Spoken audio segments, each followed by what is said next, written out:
This Feeling by LeilahMoon, read by LMX Part 2 of Slow Grenade.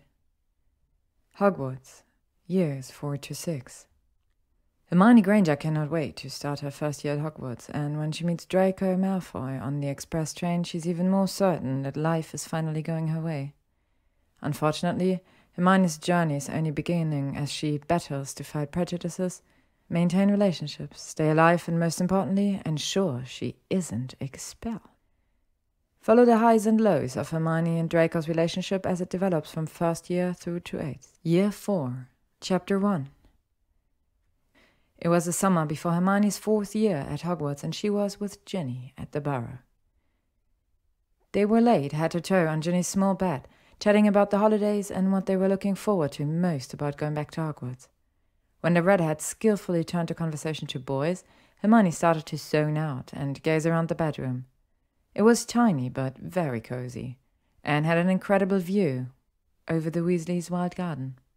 Whilst Jenny lamented the pink walls she had chosen as a child, "It clashes dreadfully with my hair," Hermione felt comforted by its innocence. Jenny suddenly paused the discussion of who was more dateable, Dean Thomas or Seamus Finnegan, and sat bolt upright. "Something's happening downstairs," she announced. Hermione couldn't hear anything, but nodded anyway. Having come from a family of 6 boys, Jenny had picked up some impressive skills, heightened hearing being one of them. They both got out of bed, crept down the rickety staircase, and quietly stepped into the kitchen. The 2 girls beamed as they glimpsed the new arrival, and Hermione couldn't help noticing a distinct blush creep into Jenny's cheeks when Harry smiled back at her. "Tell me what, Arthur?" said Mrs. Weasley, in a dangerous sort of voice. "It's nothing, Molly," mumbled Mr. Weasley. "Fred and George just... but I've had words with them." "What have they done this time? If it's got anything to do with Weasley's wizard wheezes..." Hermione decided this was the point to cut in and save her 2 friends. "Why don't you show Harry where he's sleeping, Ron?" she suggested. "He knows where he's sleeping," Ron replied. "In my room. He slept there last." Resisting the urge to roll her eyes, Hermione tried again. "We can all go." "Oh," said Ron, finally cottoning on. "Right." "Yeah, we'll come too," George chipped in. "You stay where you are," snarled Mrs. Weasley. Harry and Ron edged out of the kitchen, and the 4 of them set off along the narrow hallway and headed up the stairs towards Ron's bedroom. It was 3 floors above Ginny's, right at the top of the house, and yet shouts from the kitchen still echoed up to them. The only way Hermione could describe Ron's room was chaotic. Almost every surface was covered in merchandise from his favorite Quidditch team, the Chudley Cannons, which rendered the entire room orange. It was especially cramped as 4 extra beds had been squeezed into the already small bedroom. All the Weasleys had returned to the Burrow ready for the Quidditch World Cup final tomorrow. Everyone was relieved to finally arrive at the campsite the next day. It had been a stressful morning. Mrs. Weasley noticed the twins sneaking their new creation, Ton-Tong Toffees, out of the house and had severely admonished them. Luckily, the group still made it to the portkey on time and were now trudging up a misty field between long row of tents. They had reached the very edge of a wooded area, and here was an empty space with a small sign hammered into the ground, which read, "Weasley." "Couldn't have had a better sport," said Mr. Weasley happily. "Right, we'll be putting these tents up by hand. No magic allowed. Shouldn't be too difficult. Harry, where do you reckon we should start?" In the end, Hermione helped Mr. Weasley with the poles and pegs, and, though he was more of a hindrance than a help, because he got thoroughly overexcited when it came to using the mallet, they finally managed to erect a pair of shabby 2-man tents. Harry gave a quizzical look as they both wondered how everyone was going to fit. Hermione shrugged and followed a crawling Mr. Weasley through one of the tent flaps. She felt her jaw drop and gasped as she walked into what looked like an old-fashioned 3-room flat, complete with bathroom and kitchen. "It reminds me of the TARDIS," she whispered to Harry. After a quick tour of the girls' tent, which was slightly smaller than the boys', Hermione, Harry and Ron set off across the campsite in search of water. They made their way slowly through the tent rows, staring eagerly around. Visiting families with small children were everywhere, and salesmen were apparating every few feet, carrying trays and pushing carts full of extraordinary merchandise. Despite her initial hesitations, Hermione was pleased that she had agreed to attend the event. Nevertheless, she couldn't help feeling a little disappointed she hadn't spotted Draco anywhere yet. Although he hadn't mentioned anything, she mentioned it wasn't something he or his family would miss. The trio had hardly any time back at the tent after returning with the water before a deep, booming gong sounded somewhere beyond the woods. At once, green and red lanterns blazed into life in the trees, lighting a path to the pitch. "It's time," breathed Mr. Weasley. "Come on, let's go." They walked through the woods for 20 minutes, talking and joking loudly, until, at last, they emerged on the other side and found themselves in the shadows of a gigantic stadium. Hermione overheard Mr. Weasley behind her telling Harry it could seat 100,000 people. Upon showing their tickets, the group clambered up numerous stairs and eventually found themselves in a small box, set at the highest point of the stadium. The Weasleys began filling the first 2 rows of seats, whilst Hermione sat between Harry and Ron in the second row. The atmosphere was incredible. Hermione could barely take everything in as she gazed out over the pitch. Directly opposite their box was an enormous blackboard. Gold writing kept dashing across it, advertising a variety of wizarding products she had never even heard of before. Realizing that Harry was talking to someone, Hermione dragged her eyes away from the sight in front of her and spun around in her seat. There, in the furthest corner to the back, was a tiny house elf, curled up in the chair wearing a tea towel draped like a toga. They learned that the little creature was called Winky and hated heights. Hermione felt incredibly sorry for her. Winky eventually hid her face, and they turned back to skim through the programs. The box filled gradually around them over the next half an hour. Hermione wasn't paying attention to the new arrivals until she heard, "Ah, and here's Lucius." Quickly turning again, she saw Draco edging towards the seat behind hers, his parents in tow. With so many others in close proximity, Hermione had to force away the grin that threatened to break free. She glanced towards Lucius, whose cold eyes were narrowed towards Mr. Weasley. "Good Lord, Arthur," he said softly.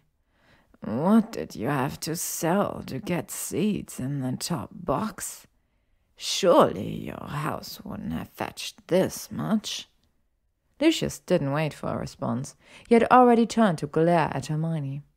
She went slightly pink, but took comfort in Draco being so close and stared determinedly back at him.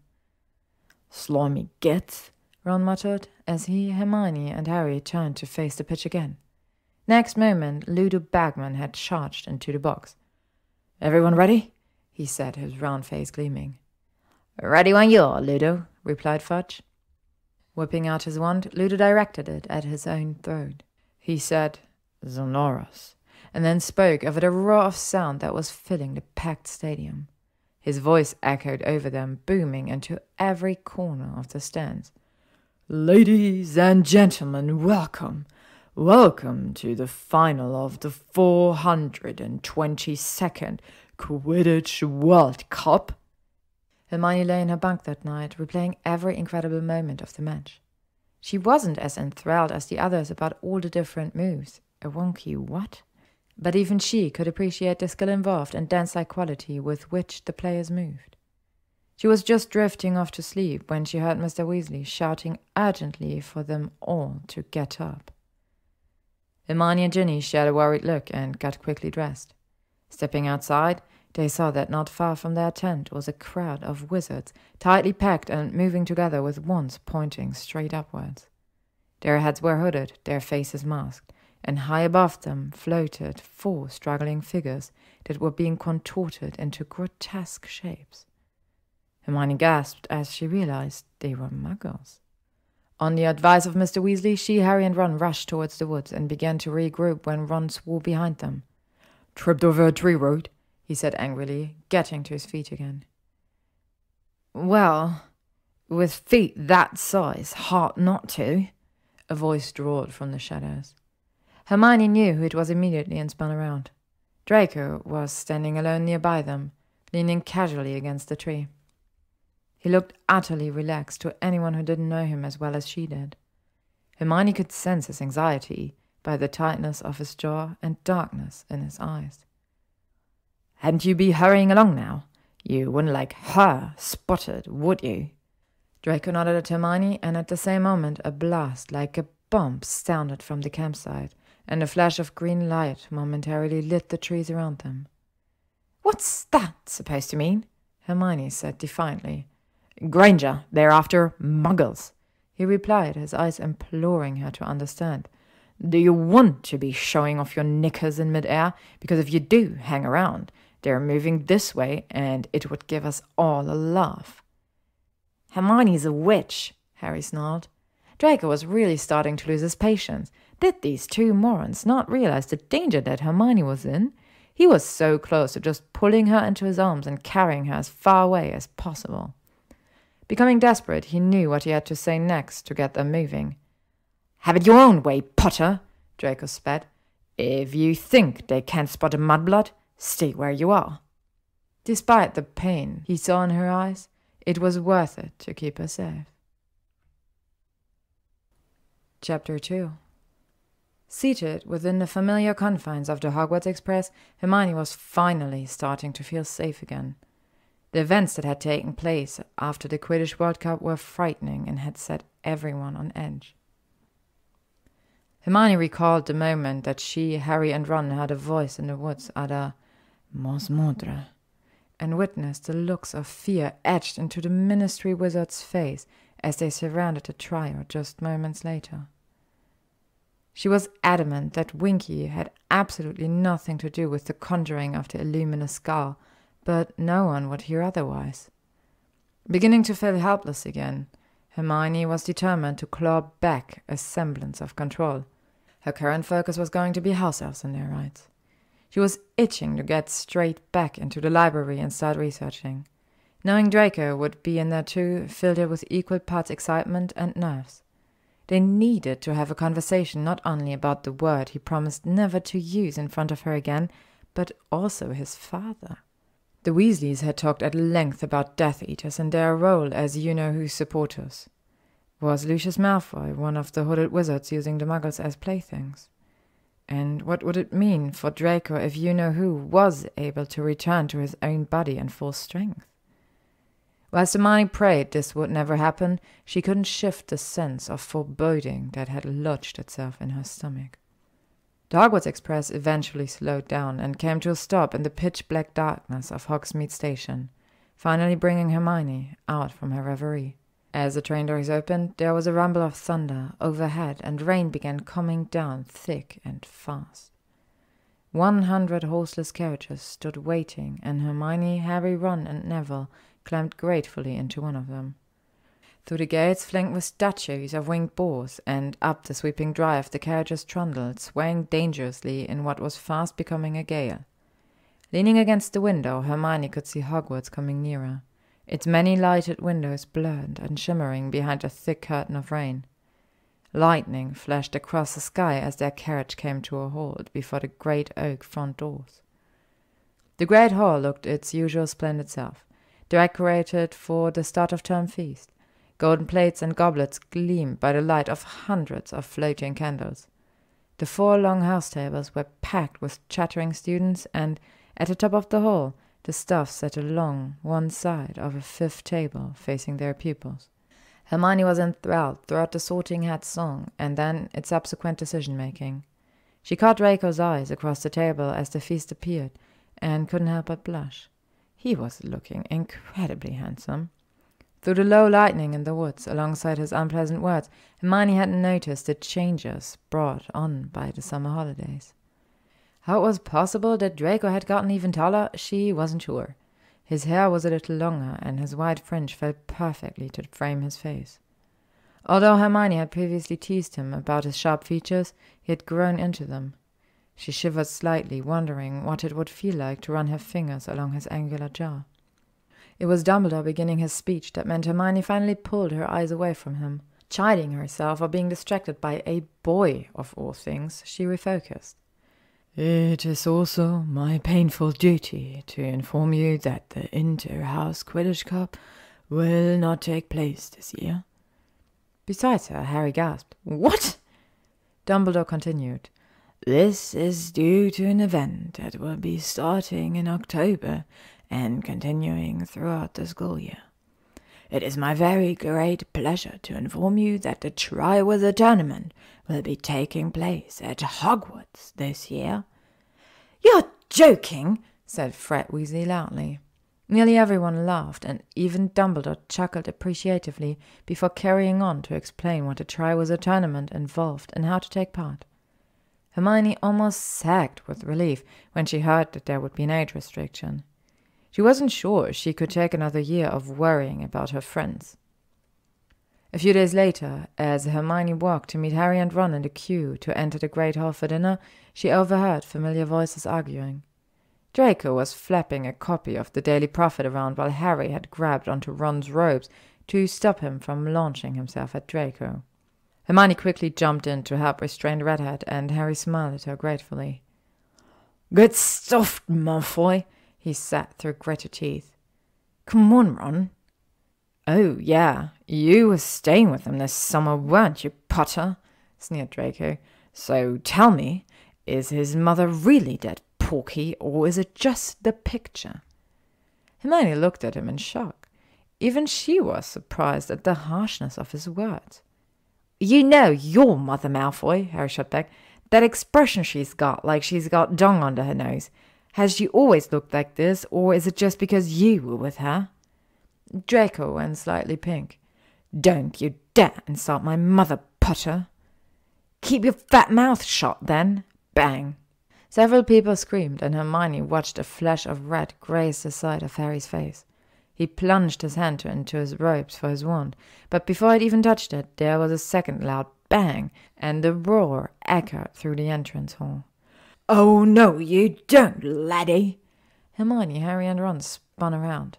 Professor Moody, the new Dada teacher, was limping down the marble staircase. His wand was out, and it was pointing directly at a pure white ferret, which was shivering on the stone-flagged floor, exactly where Draco had been standing. There was a terrified silence in the entrance hall. Nobody but Moody was moving a muscle. He turned to look at Harry. At least his normal eye was looking at Harry. The other one was pointing into the back of his head. "Did he get you?" Moody growled, his voice low and gravelly. "No," replied Harry. "He missed." Moody limped heavily towards the ferret, which gave a terrified squeak and took off, streaking towards the dungeons. "I don't think so," roared the professor, pointing his wand at the ferret again. It flew 10 feet into the air, fell with a smack to the floor, and then bounced upwards once more. "I don't like people who attack when their opponent's back's turned." The ferret flew through the air, its legs and tail flailing helplessly. "Professor Moody!" said a shocked McGonagall, rushing down the corridor.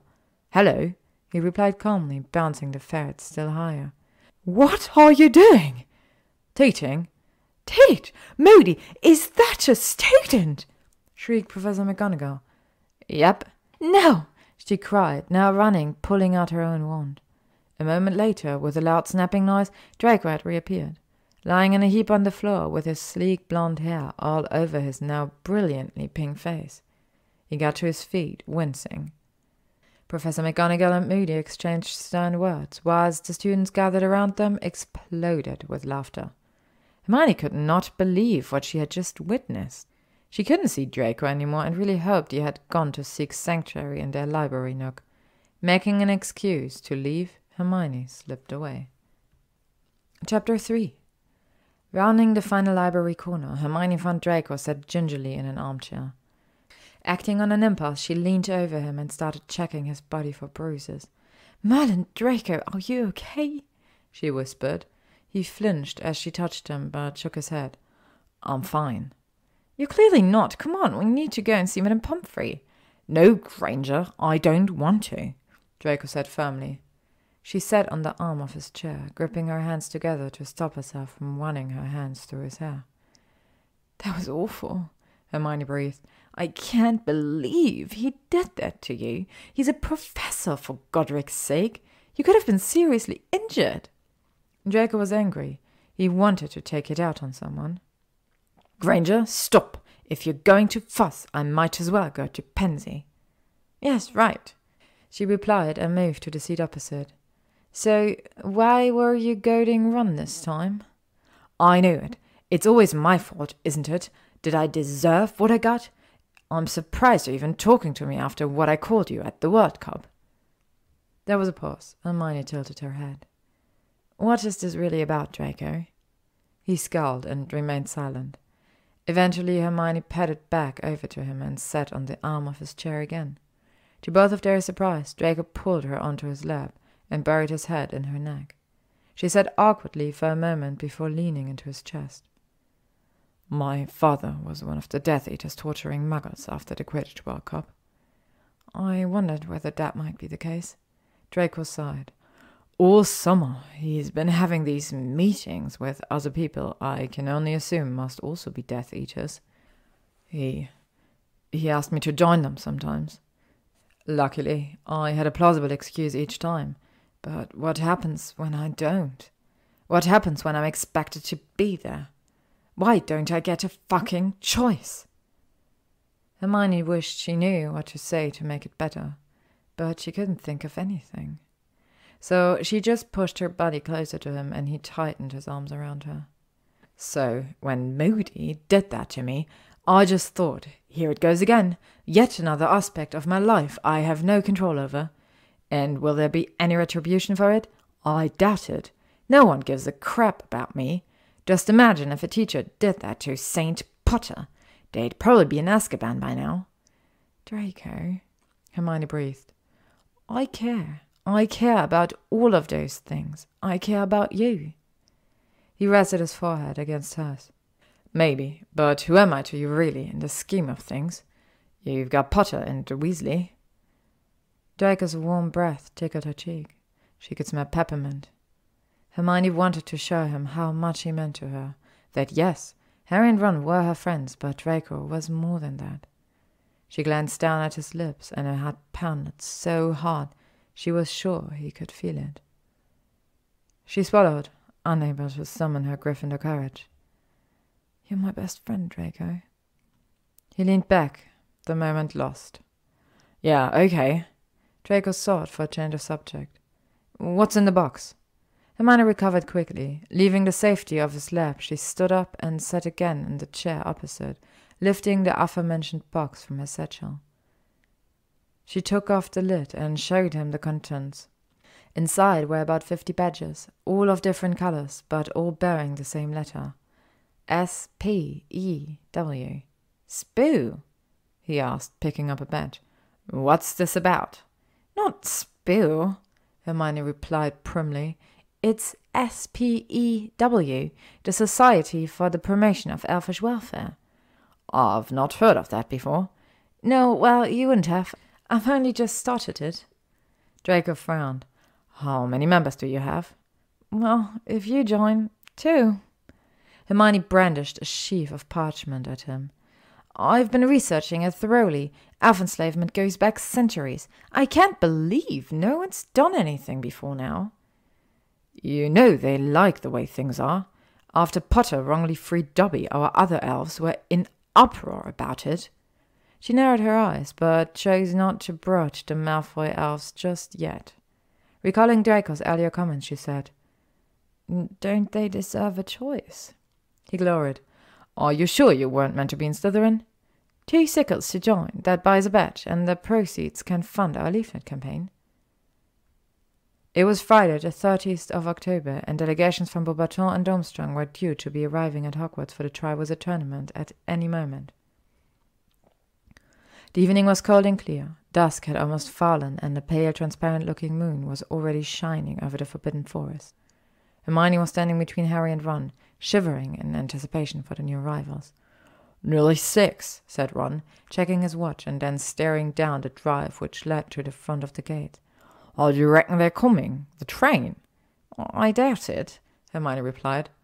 How then? Broomsticks? suggested Harry, looking up at the starry sky. They scanned the darkening grounds excitedly, but nothing was moving. All was still silent and quite as usual. Hermione was beginning to feel cold and wished the two schools would hurry up. She didn't have to wait long before each arrived with grand finesse, one enormous horse-drawn carriage and another magnificent ship that rose from the lake. After some time, all students were seated back in the great hall. Hermione was readily exacerbated at Harry and Ron's fascination with Victor Krum. She could acknowledge that he was very skilled at the World Cup, and he might be somewhat attractive, but at least she could remain composed in his presence. "The tournament will be officially opened at the end of the feast," Dumbledore announced. "I invite you all to eat, drink, and make yourself at home." The great hall seemed somehow much more crowded than usual, even though there were barely 20 additional students here. Perhaps it was because their differently colored uniforms stood out so clearly against the Hogwarts robes. Hermione kept glancing over at the Slytherin table towards Draco. They had barely spoken since she hadn't been able to garner the courage to kiss him. She wondered whether he was avoiding her. Every time she attempted to make eye contact, she ended up with Krum's attention instead. Why did he keep smiling at her? The feast eventually came to an end, and Dumbledore stood again to address the room. "As you know, 3 champions compete in the tournament, one from each participating school. The champions will be chosen by an impartial selector. The Goblet of Fire." Dumbledore took out his wand and tapped 3 times on the top of a nondescript casket. The lid creaked slowly open. Reaching inside, he pulled out a large, roughly hewn wooden cup. It would have been entirely unremarkable had it not been full to the brim with dancing blue-white flames. Placing the goblet carefully on the top of the casket, Dumbledore continued. "Anybody wishing to submit themselves as champion must write their name and school clearly upon a slip of parchment and drop it in here." The noise of chattering in the great hall slowly rose as students grew increasingly more excited. Hermione rolled her eyes as she overheard Fred and George Weasley's idea to manipulate the age line around the goblet. "It'll never work," she crooned. Chapter 4. The occupants of Hogwarts had only one day to wait before Dumbledore announced the champions. When Hermione, Harry, and Ron entered the candlelit great hall, it was almost full. The Goblet of Fire had been moved. It was now standing in front of the teacher's table. Taking their usual seats, Hermione caught Draco's eyes across the room. He glanced down at his chest to a small badge with SPEW emblazoned across the center. Not caring who was watching, she beamed. The corner of Draco's mouth twitched as he then briefly turned his head from left to right. Hermione almost gasped with the realization. Her badge was attached to the robes of every student in Slytherin.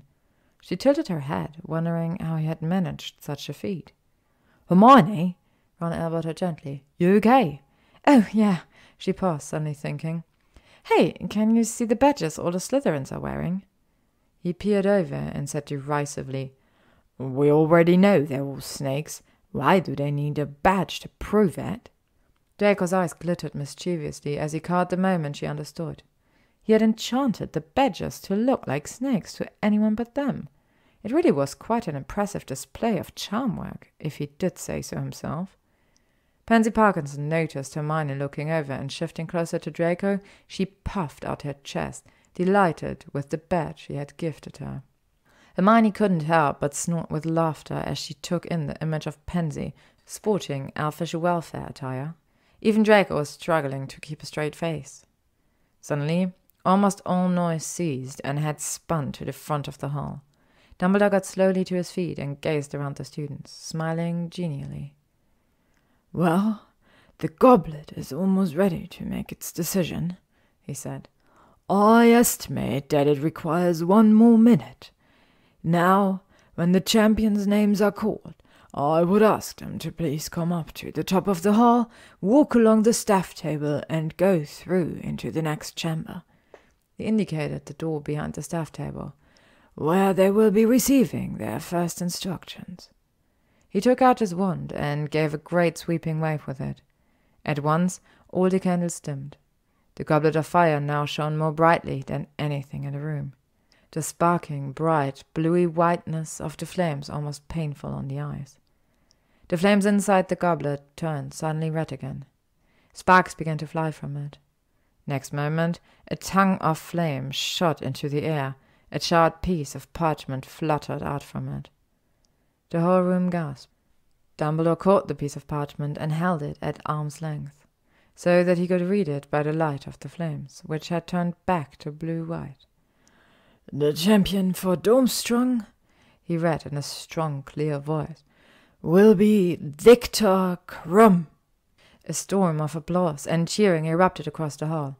Following a similar pattern of silence and commotion, the two remaining champions were announced, Fleur Delacour and Cedric Diggory. "Excellent! Now we have our 3 champions. I'm sure I can count upon all of you to give every ounce of support you can muster in the task to come. By cheering the champions on, you will contribute in a very real—" The headmaster suddenly stopped speaking, and it was apparent to everybody what had distracted him. The fire in the goblet had turned red again. Sparks were flying out of it. A long flame shot suddenly into the air, and borne up on it was another piece of parchment. Automatically, it seemed, Dumbledore reached out a long hand and seized the parchment. He held it out and stared at the name written upon it. There was a long pause, during which the wizard simply stared at the slip in his palm. Eventually, he cleared his throat and read out, "Harry Potter."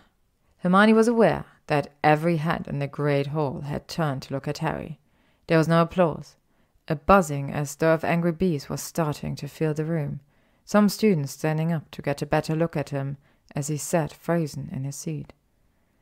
Up at the top table, Professor McGonagall stood and walked to whisper urgently with Dumbledore, who bent his ear towards her, frowning slightly. Hermione absently noticed Harry turn to her and Ron. "I didn't put my name in it," he said. "You know I didn't." "Harry Potter," the headmaster called again. "Harry, up here, if you please." "Go on," Hermione whispered, giving him a slight push. Harry got to his feet, and Hermione's heart sank as she watched him stumble away. It wasn't just the students staring at him, so were the teachers. She worried at her lip, knowing how awful he must be feeling at this moment. Turning to Ron, she went to speak, but paused when she saw his expression. Staring down at the table, hands clenched tightly together, Ron's forehead was furrowed into a deep scowl and his lips pursed. The occupants of the great hall had begun to vacate, so Hermione nudged him with her shoulder. "Shall we go up?" she asked. "Go where?" he replied blankly. "To the common room?" "Right, okay." As they stood, Hermione tried again. "Are you okay, Ron?" He glowered at her. "Of course I'm bloody well not. What did he use? The invisibility cloak?" "What are you talking about? Harry clearly had no more idea than any of us that his name had been entered into the goblet." "Yeah, right. I thought he might have told me, especially if it was a cloak. It would have covered both of us." "Ron, honestly, did you see his face? He looked devastated." He smirked nastily. "Only in case he got in trouble for it. I'm sure he's just been dying for some more attention this year." With that, Ron stalked off, leaving Hermione to make her own way to the common room.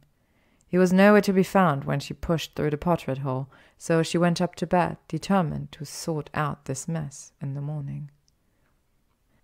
Chapter 5. Hermione awoke early to fetch some toast from the great hall before heading back to the common room to wait for Harry. As she neared the portrait hall, she came face to face with him hurriedly stepping out. "Hello," she said, holding up a breakfast offering. "I brought you this. Want to go for a walk?" "Yes, please," he replied gratefully. They went downstairs, crossed the entrance hall, and were soon striding across the lawn towards the lake. It was a cold morning, but they kept moving, munching their toast, as Harry told Hermione exactly what had happened after he had left the Gryffindor table the night before. "Well, of course I knew you hadn't entered yourself," she said when he'd finally finished telling her about the scene in the portrait room of the hall.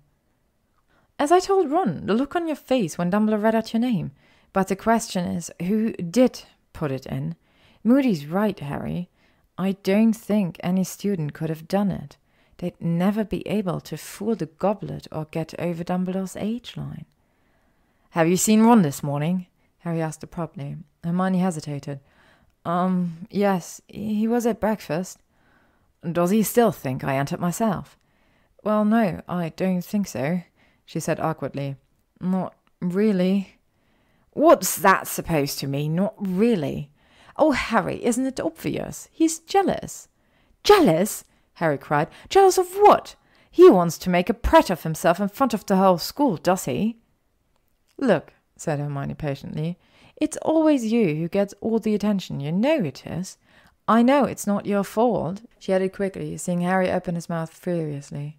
"I know you don't ask for it, but, well, you know, Ron's got all those brothers to compete against at home, and you're his best friend, and you're really famous.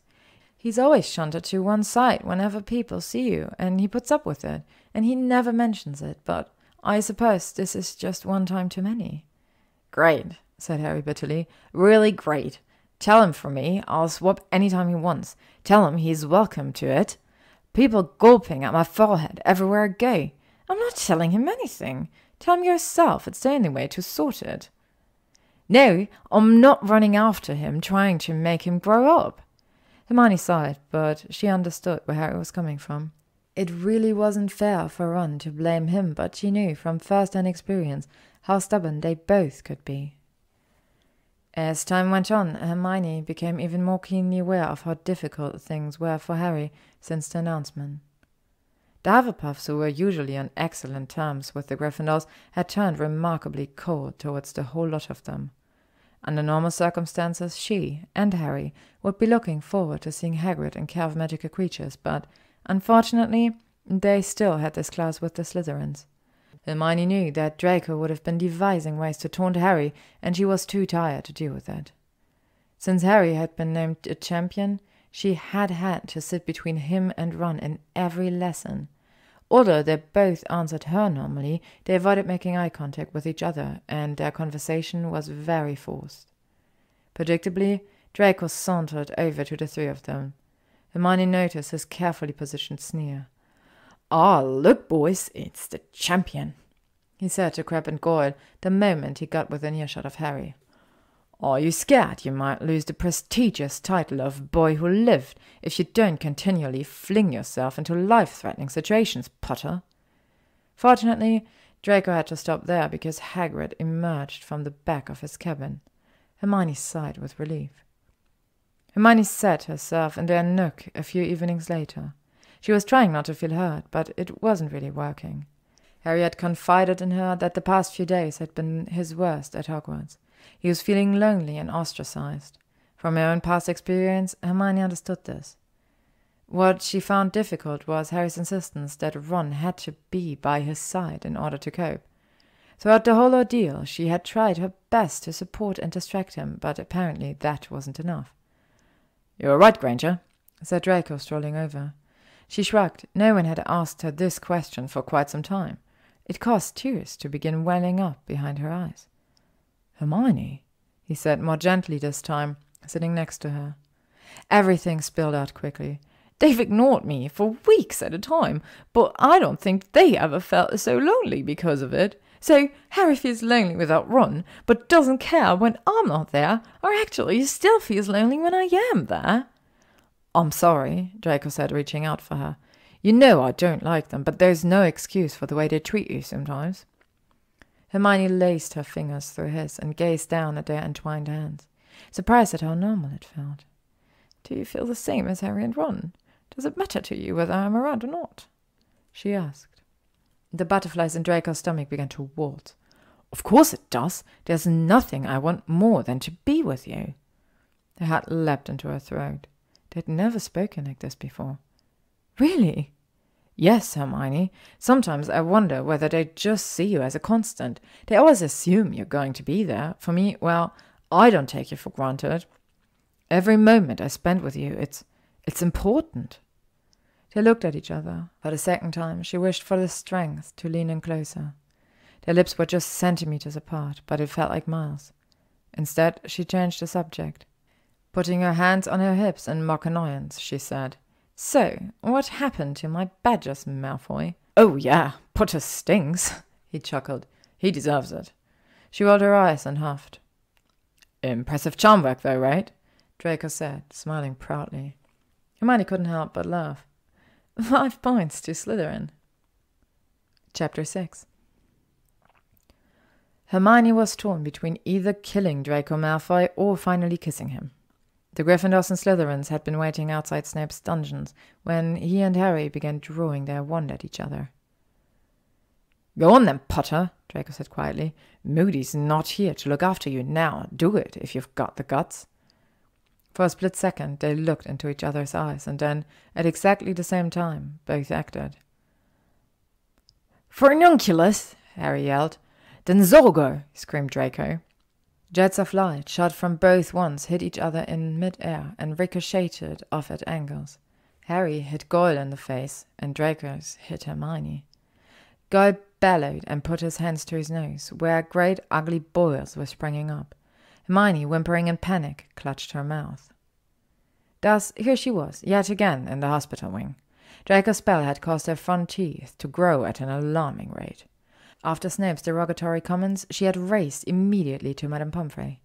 When the matron began to shrink her teeth and told Hermione to say stop when they were back to how they normally were, she just let her carry on a bit. Hermione wasn't sure how Draco had managed to wait outside the ward for her without being spotted, but there he was, leaning against the wall and looking frustratingly attractive. As soon as she walked into the corridor, he stood bolt upright. "You're all right." "Yes, clearly," she replied, marching away. "Please, Hermione, I didn't mean to." "I realized that." Whilst overall she was feeling very pleased with her current dental situation, she wasn't going to let him get away with hexing her that easily. Not even checking for other people, Draco caught Hermione's arm to prevent her from racing off. "What can I do to make it up to you?" "I'll have a think and let you know." Hermione flounced down the corridor, sending him a smirk over her shoulder. Draco groaned. He'd created a monster. The evening of the first task came around alarmingly fast. Hermione was walking down the stadium reflecting on the whirlwind that had been the last few days. Harry had come to her on Sunday morning and explained all about the dragons he had witnessed in the Forbidden Forest. They had spent every moment since then in the library, desperately trying to think of a spell that would subdue such a creature, and not been particularly successful. Luckily, Professor Moody had shared some last-minute wisdom with Harry, and as such, she had spent hours with him the previous night practicing a summoning charm. It was after 2 a.m. before they headed to bed, so Hermione was exhausted and filled with anxious energy. She and Ron filed into their seats with the other Gryffindors. The stands overlooked a large enclosure of jagged rocks, tree stumps, and other dangerous-looking debris. Clutching her hands together in terror, Hermione watched as Cedric, Fleur, Victor, and lastly Harry faced their respective dragons. She kept glancing at Ron, who was turning increasingly ashen. Maneuvering herself closer to him, Hermione bumped his shoulder, and he smiled at her gratefully. When Harry was caught by the Hungarian horntail's long spikes, Hermione gasped audibly and unconsciously gripped Ron's knee. Draco was glowering a few rows behind them. He wished he could breathe fire too. Finally, it was over. The crowd cheered and applauded. "Look at that!" Bagman was yelling. "Will you look at that? Our youngest champion is the quickest to get his egg." Hermione stood up and, dragging Ron with her, raced to the champion's tent. "Harry, you were brilliant!" But he was looking at Ron, who was still incredibly pale. "Harry," he said very seriously, "whoever put your name in that goblet, I reckon they're trying to do you in." "Caught on, have you?" he replied coolly. "Took you long enough." Hermione stood nervously between them, looking from one to the other. Ron opened his mouth uncertainly. "It's okay," Harry said before Ron could get any words out. "Forget it." "No, I shouldn't have. Honestly, forget it." Ron grinned hesitantly at him, and Harry mirrored the expression. Hermione, on the other hand, flung her arms around both of them. "You two are so stupid," she cried. After the scores had been announced, the three strolled back up to the castle together, Hermione bouncing happily in the middle of them. Draco was becoming increasingly frustrated with Victor Krum. Since the first task, every time he sought Hermione out in their library nook, Said Quidditch player was always lurking. He didn't think Krum had ever actually gone to sit with her, but his perpetual presence ensured that Draco could never take his usual seat. After a few days of this, he decided to make a stand. Prior to entering the library, Draco informed a group of giggling girls that Victor Krum was in there, and without further encouragement, they rushed inside. Less than 5 minutes later, the champion made his great escape. Draco smirked and sauntered over to his rightful position beside Hermione. "Granger?" he nodded. She rolled her eyes, but smiled. "Malfoy?" "Why is Krum hanging out here so much?" Hermione couldn't prevent the furious blush that crept into her cheeks. "Oh, no reason." "You're quite clearly lying." "Well, he asked me to be his date to the duel ball." Draco's heart plummeted as he stared at her. He supposed he should have expected it. "Are you okay?" she queried. "You look like you might be having some sort of seizure." Yes, fine. I'll be going with Pansy, I imagine." It was Hermione's turn to stare. Her eye twitched slightly. "Oh, yes. Lovely." Draco had been sat for less than 10 minutes, but stood abruptly and cleared his throat. Right, well, I best be off. Good night." She watched him practically hurl himself from the library. Hermione wasn't inclined to stop him. Chapter 7. Hogwarts had never seen so many students put their names down to stay in the castle for Christmas. Everyone in 4th year and above seemed to be staying, and all anyone could talk about was the duel ball.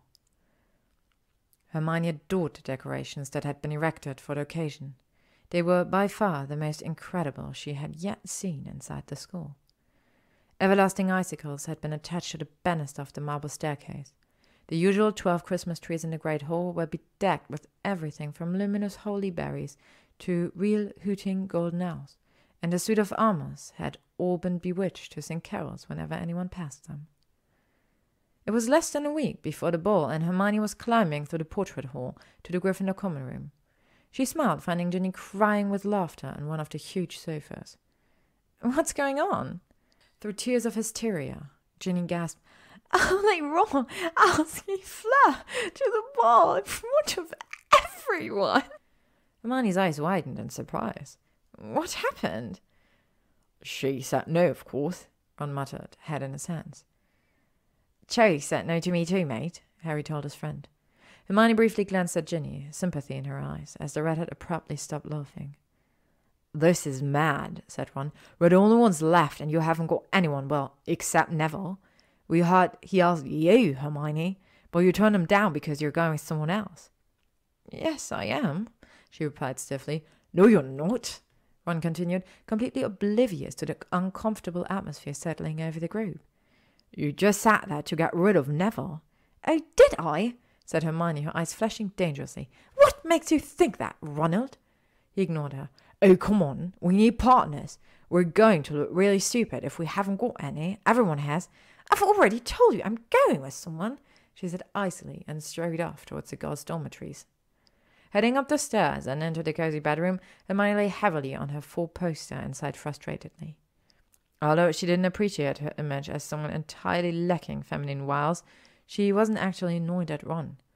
It was just that since finding out that Draco was taking Pansy to the ball, Hermione could hardly stand to hear any more discussion of the damned event. Christmas Day arrived, and Hermione had an enjoyable day with Harry and the Weasleys. They spent most of the morning in Gryffindor Tower, where everyone was enjoying their presents, then headed to the Great Hall for a magnificent lunch. They went into the grounds in the afternoon. The snow was untouched except for the deep channels made by the Durmstrang and Beaubateau students on their way up to the castle. Hermione and Jenny chose to watch the resultant snowball fight rather than join in, and at 5 o'clock said they were going back upstairs to get ready for the ball. "How are you feeling about this evening?" Hermione asked Jenny as they traipsed up to the common room. "You know, I'd rather be with someone else," she shrugged. "But I'm excited all the same." "Good, I'm pleased." Hermione gave a small smile. Jenny looked at her shrewdly.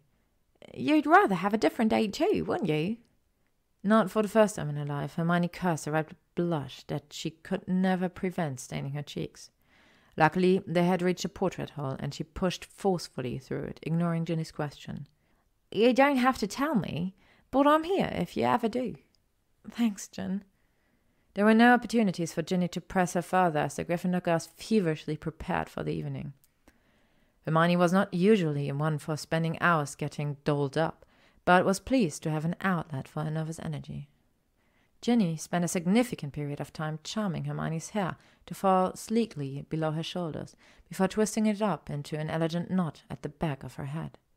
When she saw the finished product, Hermione gasped. "Oh, it looks beautiful, thank you." "You look beautiful," Ginny corrected. "Now let me get ready, or I'll look like a blast-ended Scrooge stood next to you." As Ginny headed to her own dormitory, Hermione padded over to the robes hung from the canopy of her bed. She had initially looked for something dark and inconspicuous, but found herself drawn to this periwinkle blue, floor-length dress. It was made from a light, silky material that flowed through her fingers as she began to get dressed. Hermione and Ginny both grinned when they presented themselves to each other. "We look fabulous," Ginny declared, throwing her hands in the air. "Look what happens to your posture when you're not hauling 90 books around with you, Hermione." She rolled her eyes in a faux annoyance. "I'll let that one slide, but only because you've done such a good job with my hair." Ginny smirked, offering her an arm as they left the common room. "Come along, Miss Granger. Everyone's already left." Hermione stood alone at the top of the marble staircase, her left hand clutching the balustrade. Ginny had run off moments earlier, having spotted Neville in the crowd. She looked around the great hall and cautiously made her own way down the steps. It wasn't long before she felt the weight of Draco's gaze. Hermione met his eyes, and her breath caught. She had to pause for a moment before continuing the descent. Draco's hair fell across his forehead in exactly the way she liked it, and the platinum blonde stood out brilliantly in contrast to his black velvet dress robes. His ensemble was perfectly tailored, of course, and Hermione could make out the lithe angles of his body underneath. Her heart began pounding more desperately when she noticed him swallow and drag his eyes languidly over her dress. She didn't think she had ever seen him so flushed before, and shivered, knowing that it was because of her. Tugging on his arm was Pansy Parkinson. Hermione looked down at the floor as Draco was forced to wrench his attention away from her and to his date. When he turned back, she had disappeared. As the grand oak doors finally opened, Professor McGonagall called, "Champions, over here, please." Hermione and the others were to enter the great hall in procession after the rest of the students had sat down. She joined Harry and Parvati, who both gaped dramatically at her new look. Once everyone was settled, McGonagall told the champions and their partners to get in line in pairs and follow her. Victor smiled as he gave Hermione a small bow and offered his arm. She flushed, and they started walking up towards a large round table at the top of the hall. The walls of the great hall had been covered in sparkling silver frost, with hundreds of garlands of mistletoe and ivy crossing the starry black ceiling. The house tables had vanished. Instead, there were about 100 smaller, lantern-lit ones, each seating about a dozen people. When the small group reached the table, Hermione set herself between Harry and Victor. She was initially confused by the lack of food on the glittering golden plates, but soon became distracted by her conversation with the Durmstrang boy. "Well, we have a castle also, not as big as this, nor as comfortable, I'm thinking," he said. "We have just 4 floors, and the fires are lit only for magical purposes. But we have grounds larger even than these, though. In winter, we have very little daylight, so we are not enjoying them. But in summer, we are flying every day over the lakes and the mountains." Victor was interrupted by his headmaster. He berated his detailed description of their school. Hermione gave her partner a small shrug and changed the subject. How to correctly pronounce her name. "Hermione," she said slowly and clearly. "Hermione." "Close enough." She laughed, catching Harry's eye and grinning. Chapter 8. Once all the food had been consumed, Dumbledore stood up and asked the students to do the same. Then, with a wave of his wand, the tables zoomed back along the walls, leaving the floor clear. He then conjured a raised platform into existence along the right-hand wall. A set of drums, several guitars, a lute, and some bagpipes were set upon it. The Weird Sisters trooped up onto the stage to wildly enthusiastic applause. They were all extremely hairy and dressed in black robes that had been artfully ripped and torn. They picked up their instruments, and in the same moment the lanterns dimmed. It was time for the Champions' Waltz. Victor was very courteous, and kept his hand firmly on Hermione's waist the entire time. It was a pleasant enough experience, but she wasn't interested in moving any closer to him, as some of the couples around them had started to do. As he twirled her in a neat circle, Hermione noticed Draco lean inconspicuously by the stage, asking one of the weird sisters something. She nodded enthusiastically and turned to pass the message along. Draco slunk quickly off, looking pleased with himself. It didn't take very long before the music quietened, and the leader singer called out, "In the style of Regency dance, please can everyone change partners? Choose the person nearest to you." Everyone looked slightly perplexed, nonetheless glanced around to select another partner. "Granger," a voice drawled behind her. "Looks like you're stuck with me." Hermione struggled to keep her face neutral and refrain from throwing herself at Draco as she turned around. "Come here," she whispered, only for his ears. He stepped slowly towards her and gripped her waist in his hands, pulling her close. She melted into him and twined her arms around his neck. "You're perfect," Draco breathed, his lips just inches from her forehead. She was too focused on the way his body felt against hers to reply. They fit effortlessly together. "Is this okay?" he murmured. "Your heart is pounding." "This is more than okay." The music eventually lulled, and the two were forced to separate. Draco watched morosely as Victor stole Hermione from him, and Pansy was clutching his arm again. 3 dances later, Hermione made her way over to Harry and Ron. "It's hot, isn't it?" she said, fanning herself. "Victor's just gone to get some drinks." Ron gave her a withering look. "Victor?" he said. "Hasn't he asked you to call him Vicky yet?" "What are you on about?" "He's from Durmstrang," spat Ron. "He's competing against Harry, against Hogwarts. You're fraternizing with the enemy. I even saw you dancing with bloody Draco Malfoy. What's wrong with you?" "Don't be so stupid. The enemy?" "Yeah, I bet they're both just trying to get information on Harry. It'll be your fault when something bad happens to him." Hermione stared incredulously at the redhead, but he just carried on. "Are you going to tell Vicky about the next task? I suppose you've been putting your hats together during those cozy little library sessions." Tears began filling her eyes as she stormed off across the dance floor and fled the great hall. Hermione had found a small alcove not far from the hall and stood with her face pressed against the cold window. She was beginning to feel a bit foolish for running out so dramatically when a familiar voice called her name. "I'm in here," she responded. Draco pushed aside the heavy curtain concealing the alcove and stepped quickly towards her. He placed his hands on her shoulders and looked down at her, his brows furrowed in concern. "What happened? Are you okay?" Welling up again as she replied, Hermione said, "Oh, yes, fine." Draco raised an eyebrow. "If that's what constitutes as lying in Gryffindor, I really don't know how you managed to get away with so much." "It's stupid." "Tell me, please." Hermione sniffed and brushed a tear away. "Ron said I was fraternizing with the enemy for dancing with you and Victor. I just had such an amazing time with you, and I started wondering," she trailed off, "well, just whether they would ever accept us as friends or anything else." She tilted her head up. There was still tears shining in her eyes. Gently, Draco placed one of his warm hands against her cheek. She shivered and leaned into his touch. "Or anything else?" he said softly. Hermione's gaze was drawn to his mouth as he spoke. She blushed and looked back into his storm-grey eyes. He was beautiful. Bending closer, Draco could smell her familiar vanilla scent. He brushed his lips softly against hers. She gave a small gasp and pressed ever so slightly forward. Heart pounding, his hand slid down her sides to grip her waist. "Draco," she whispered, breath hitching as he deepened the kiss. Hermione's lips parted and his tongue grazed the edge of her mouth. He shuddered and groaned softly, low in his throat.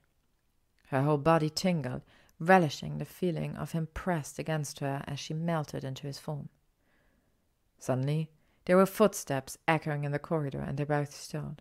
A group of excited students passed the alcove. chatting loudly, and eventually their voices faded away. Leaning his forehead against hers, Draco ran an arm round her head and pulled out the clips that restrained her hair. Falling loose, he sighed contentedly and curled a lock around his fingers. "I've wanted to do that for such a long time." "Liberate my hair," she teased. He ran a finger gently across her lips. "You know what I mean." "I do, and me too." Draco pulled Hermione down onto his lap as he sat on the stone ledge which extended out from one wall of the alcove. She leaned her head on his shoulder and her eyes fluttered close. "You're tired. We should start heading upstairs." She hummed her assent, but nestled farther into his embrace. When they finally disentangled themselves and withdrew from the alcove, Hermione realized how late it was. The castle was completely silent. A thrill went through her as she laced her fingers with his. She knew the chances of them being caught were very slim. They reached the entrance to the Gryffindor common room entirely too quickly. Hermione stood on her tiptoes to place a chaste kiss on Draco's lips, and he murmured good night as she caught one last glimpse of him before stepping through the portrait hall. Chapter 9. Hermione couldn't believe that Harry had lied about figuring out the golden egg. She could shake him with frustration. He'd had months. Merlin only knew how they were going to figure out a method of remaining underwater by tomorrow. Hermione had just dropped her head exacerbatedly on the desk when she heard a chuckle from behind her. "Do you and the desk need to get a room, Granger?" She muttered something unintelligible through her hair, keeping her face firmly pressed into the wood. Draco sat down and shifted close enough to press his side against her. "Didn't quite catch that." "I said we had one until you arrived." "And here I was, thinking Krum was my only competition." Hermione leant her head gently on his shoulder. "There is no competition." He stilled. "Oh?" She turned and looked into his eyes. Her heart was fluttering apprehensively. I'm all yours, if you want that." "You're mine." "I have been for a long time, I think." Draco threaded his fingers through her curls and gently tilted her head back. He whispered into her mouth. "Mine." Coiling her arms around his neck, Hermione pulled him close, capturing his lips with hers. After several moments, she reluctantly pulled away to catch her breath. "We don't have much time left before Harry and Ron come back." He sighed and rested his forehead against hers as she continued. "I wish it wasn't like this. I wish it didn't matter if they found us together." "I know. It's too dangerous, Granger. Especially with the Death Eater's end." Draco cut off as they heard two male voices nearing their table. "You'd better go," Hermione told him. "I'll see you tomorrow." "Yes, please," he replied, kissing her temple, and slipped away down one of the long library corridors. Harry and Ron had headed straight back to find Hermione in the library after they finished divination. They brought snacks, which she grabbed at hungrily. "Merlin, thank you. I've hardly eaten all day." The trio was still sat together as the sun set outside, tearing feverishly through page after page of spells hidden from each other by huge piles of dusty old books. Hermione's heart gave a leap every time she saw the word water on a page, but more often than not it was merely, take 2 pints of water, half a pound of shredded mandrake leaves, and a nude. "There must be something," Hermione muttered, moving a candle closer to her. Her eyes were so tired she could barely keep them open. They'd never set a task that was undoable. "They have," said Ron. "Harry, just go down to Lake tomorrow, right? Stick your head in, yell at the mad people to get back whatever they've nicked, and see if they chalk it out. Best you can do, mate." "There is a way of doing it," Hermione moaned. "There just has to be." She seemed to be taking the library's lack of useful information on the subject as a personal insult. It had never failed her before. "Oh, this is no use," she glowed, snapping weird wizarding dilemmas shut. "Who on earth wants to make their nose hair grow into ringlets?" "I wouldn't mind," said Fred Weasley's voice. "Be a talking point, wouldn't it?" Hermione, Harry, and Ron looked up. Fred and George had just emerged from behind some bookshelves. "What are you two doing here?" Ron asked. "Looking for you," said George. "McGonagall wants you, Ron, and you, Hermione." "Where's the post to take you down to her office?" added Fred. Hermione stared at Harry, who was looking fairly nauseous. "We'll meet you back in the common room," she told him as she got up with Ron. Bring as many of those books as you can, okay?" "Right," said Harry uneasily. Hermione felt her head break the surface of the lake, gulping air down as quickly as possible. She was shivering as Victor lifted her from the water, and Madame Pomfrey wrapped a thick blanket tightly round her. The last thing she remembered was arriving in Professor McGonagall's office the previous night with Ron. They were joined by Cho Chang and a tiny blonde girl she didn't recognize. Dumbledore had put them all into bewitched sleep, first assuring them that they would be quite safe. Hermione glimpsed Draco on the stands. He looked terrible. Gripping the seat beneath him, he was ashen and staring at her wide-eyed. She gave him a small smile, but her attention was drawn quickly away as she heard Harry's name being called. He and Ron were dragging Fleur's sister on the platform, and the matron moved to check on them. Draco swore under his breath with relief. "You've got to be fucking kidding me, Granger," he thought. "Could I not just have 1 year where your life isn't on the line?" On the evening of the final task, the Great Hall was filled to the brim with students, teachers, friends, and family. As the enchanted ceiling overhead began to fade from blue to a dusky purple, Dumbledore rose to his feet and silence fell. "Ladies and gentlemen, in 5 minutes' time I will be asking you to make your way down to the Triwizard Tournament. Will the champions please follow Mr. Bagman down to the stadium now?" After Harry had made his way out of the castle, Hermione and the Weasleys followed the champion's steps towards the Quidditch pitch, which was now completely unrecognizable. A 20-foot-high hedge ran all the way around the edge of it.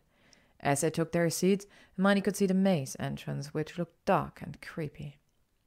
"Ladies and gentlemen, the third and final task of the Triwizard Tournament is about to begin," Ludo Bagman cried. "On my whistle, Harry and Cedric." As he gave a short blast on his whistle, the cheers and applause sent birds from the Forbidden Forest fluttering ominously into the darkening sky. Whilst Hermione had been spared from watching a still lake for 1 hour, she was now subject to staring an overgrown hedge. As the initial excitement waned, time was passing incredibly slowly. To occupy herself, she had been gradually charming Draco's clothing scarlet and gold to see how long it took him to notice. She wished she could have taken a picture of his face as he spotted the Gryffindor color seeping into his black robes, but the memory would have to do. He just about managed to stifle his shriek, but the leaping and cursing caused some curious looks to be cast his way. Draco turned immediately to find Hermione, a few rows along from him, who could barely contain her laughter. He smirked and mouthed the words, "Game on." It had turned into a full-blown war as Hermione battled to remove the green tint she had applied to her skin, when suddenly she saw Harry slam flat into the ground at the entrance to the Great Maze. Everyone around her jumped up and started to cheer, but Hermione was frozen. Something was wrong. He was lying over Cedric, who wasn't moving. She stared at the two of them in panic. "Harry! Harry!" Dumbledore had moved to crouch over him. Harry let go of the Triwizard Cup, but clutched Cedric to him even more tightly. Hermione saw him seize the headmaster's wrist and whisper something into his ear. She tried to extricate herself from the stands to run down to him, but Mrs. Weasley held on to her. "Diggory's dead!" Harry cried. As Cedric's father ran to his son's body, Moody half pulled, half carried Harry away from the scene. Hermione couldn't see where they had gone. She grabbed onto Ron's arm, who looked just as concerned and confused as she did. It felt like far too long before the crowd were allowed to leave and go back to the castle. Hermione and the Weasleys went immediately to the hospital wing, but he wasn't there. When Madame Pomfrey said Harry hadn't arrived, the anxiety in the room increased twofold. Eventually, the doors were pushed open to reveal Dumbledore, Harry, and Sirius. Hermione felt detached as she distantly heard the headmaster speak. She was gently pushed into a seat and remained there, watching Harry until her eyes fell shut. Chapter 10. Hermione waited anxiously for Draco in the library. She was pacing from one bookcase to another, her hands clenched tightly together. The students of Hogwarts were due to be leaving for the summer holidays in just a few hours' time, and she needed to speak with him before they left. After Harry had woken up, she had been able to piece together everything that had happened. All of it was terrible, and the ultimate outcome was even worse. Draco strolled casually around the corner. "Oh, hello there, devious Miss Granger. Are you here to toy with yet another boy's affection?" Hermione grimaced. "Don't, Malfoy." "Well, there haven't been any articles for a while now. Skeeter must have got bored with you." "Actually, I think it's jarringly obvious that she's missing." "What?" "I'll explain another time," she said airily. "I need to talk to you about Dumbledore's announcement. There were bits left out." Draco stared at her. "Why do I feel like you always drop some bombshell on me at the end of each year?" "Because I do." He grumbled and gestured for her to continue. Hermione told him everything, and Draco was quiet for a long time before he said, "Okay, Moody was actually Barty Crouch Jr., the Death Eater, who was sent to Azkaban by his father and then swapped for his mother. He put Potter's name in the Goblet of Fire as a very convoluted plan to bring the Dark Lord back to life." "Yes, that's an accurate summary." "So he's back, and the Minister of Magic refuses to believe it?" "Also true." Hermione sighed. She moved from her seat and into his lap, trying to get as close as possible. "Draco, there's something else." "Okay." "Your father was there, at the graveyard." He'd known it before she answered and instinctively tightened his grip on her. "I wondered whether that might be the case." "What are we going to do, Draco?"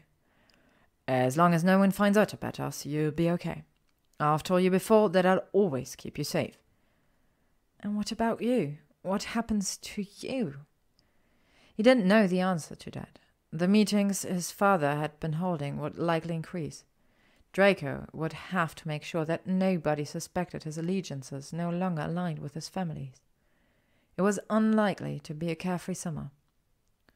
"I'll be fine. Can we not spend our last bit of time talking about it?" Hermione knew there was no point pushing him farther, so she just nodded slightly. Kissing her temple, Draco murmured, "The article wasn't true about you going to visit Krum in Bulgaria, was it?" "It's true that he asked me, but I'm not going, obviously." "Why obviously?" He smirked. "Well, there's this other guy." "Oh, really?" Draco peppered kisses along her jawline as she replied. "He's handsome, intelligent, funny." He lowered his head to continue his ministrations down her neck. "Too bad you could never compete, Malfoy." He sucked gently. "Rude." "Is there really no way we can keep in touch over summer?" Hermione whispered.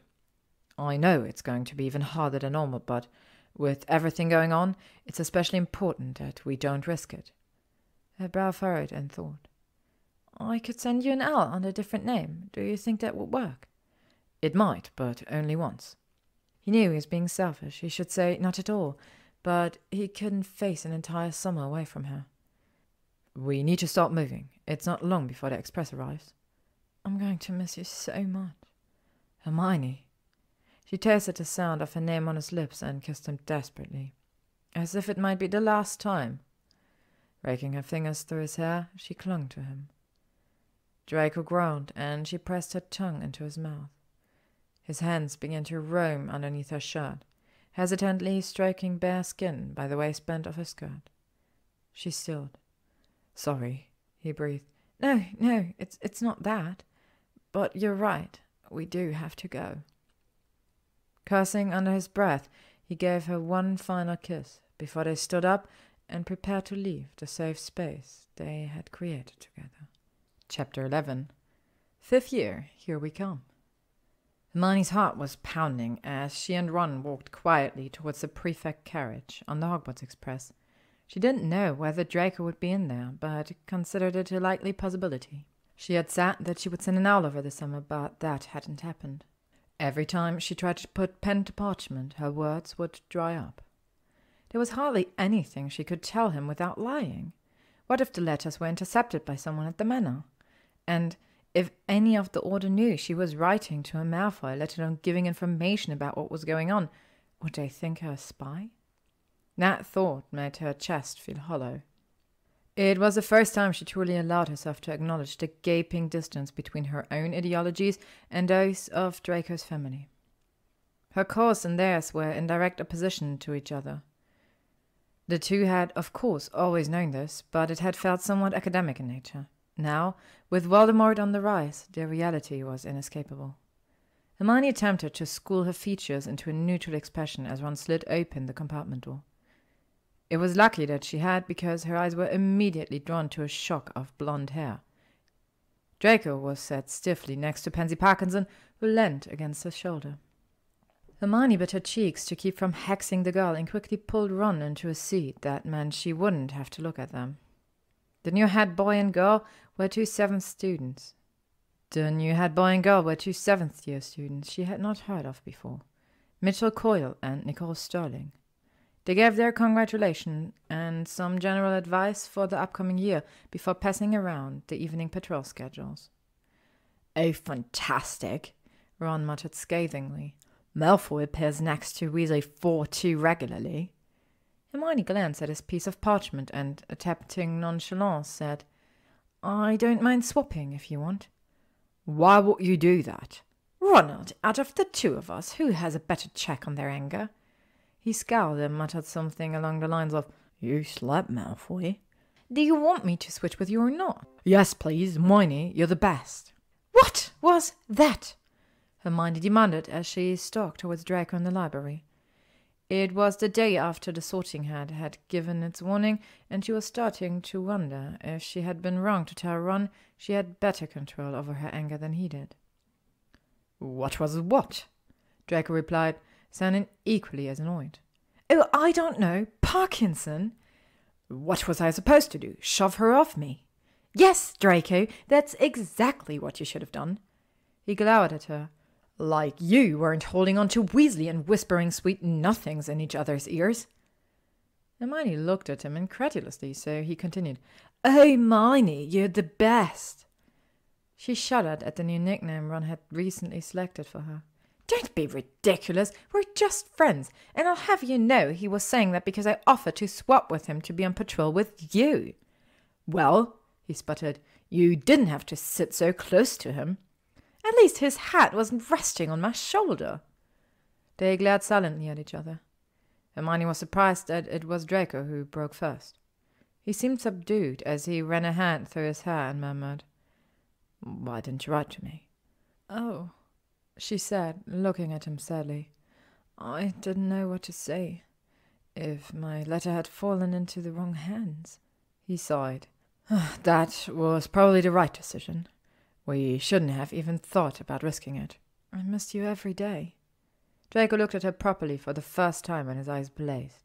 Quickly closing the distance between them, he wrapped his arms tightly round her and captured her lips in a searing kiss. "I miss you too, Hermione. So fucking much," he whispered into her mouth as they came up for air. She inhaled deeply, his scent binding tightly round her heart, and pulled him onto one of the comfier library chairs. "Tell me what it was like." He reflected on the past 2 months and struggled to find the words to explain the sense of foreboding that had taken up permanent residence beneath his skin. "There were lots of meetings. The Dark Lord is recruiting, building up his armies. I don't think it's any coincidence that myself, not Crabbe and Goyle were summoned at various points. Just another example of my father making fabulous choices for me." She looked at him with wide eyes. Was Lord Voldemort there?" No, thank Godric he wasn't." Draco shuddered. "Hermione, I don't think it will be long, though, before he decides to put in an appearance." They both sat quietly for a long time, thinking about what the future might hold. It was a few days later when Hermione, Harry, and Ron had their first defense against the dark arts class with the new professor. She was squat, with short, curly, mouse-brown hair, in which she had placed a pink velvet bow that matched the fluffy pink cardigan she wore over her robes.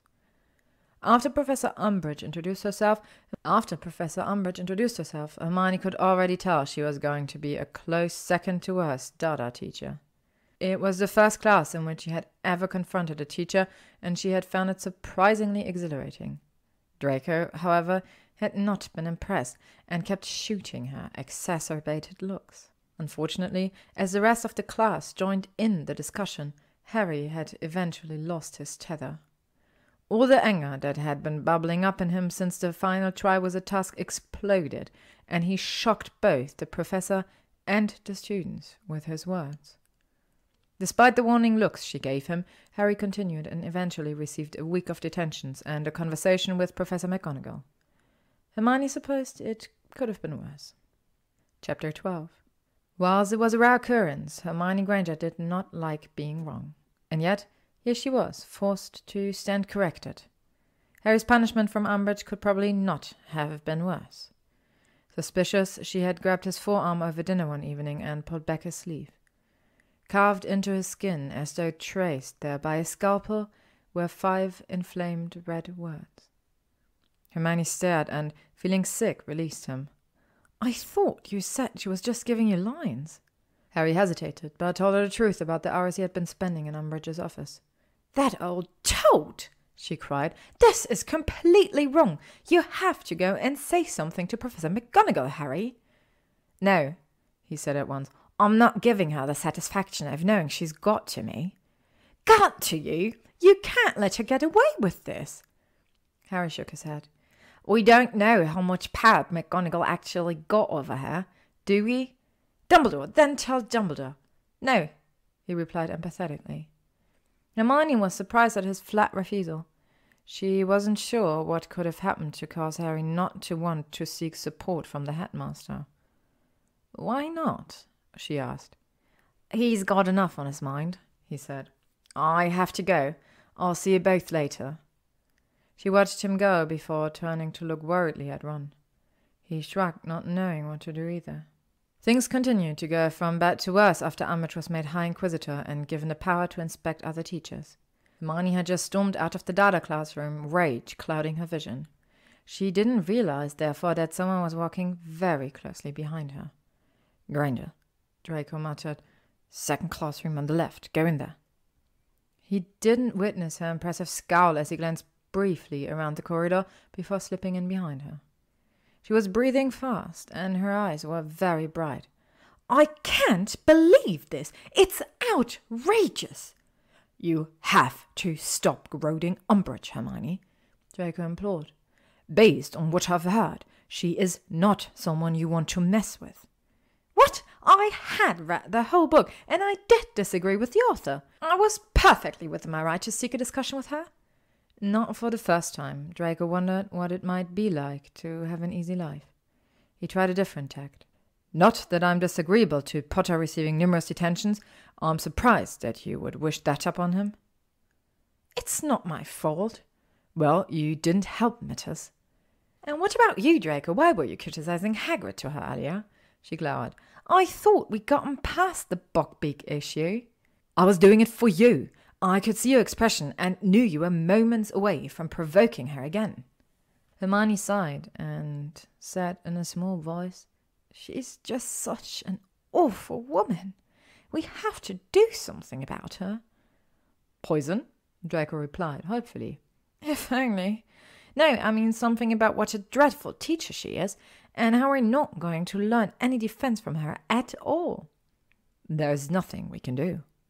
"Well, you're not going to like this, but," she said, pretending to ignore Draco as he grit his teeth, "I was thinking maybe the time has come when we should just do it ourselves. I was thinking of asking Harry to start teaching a group of us."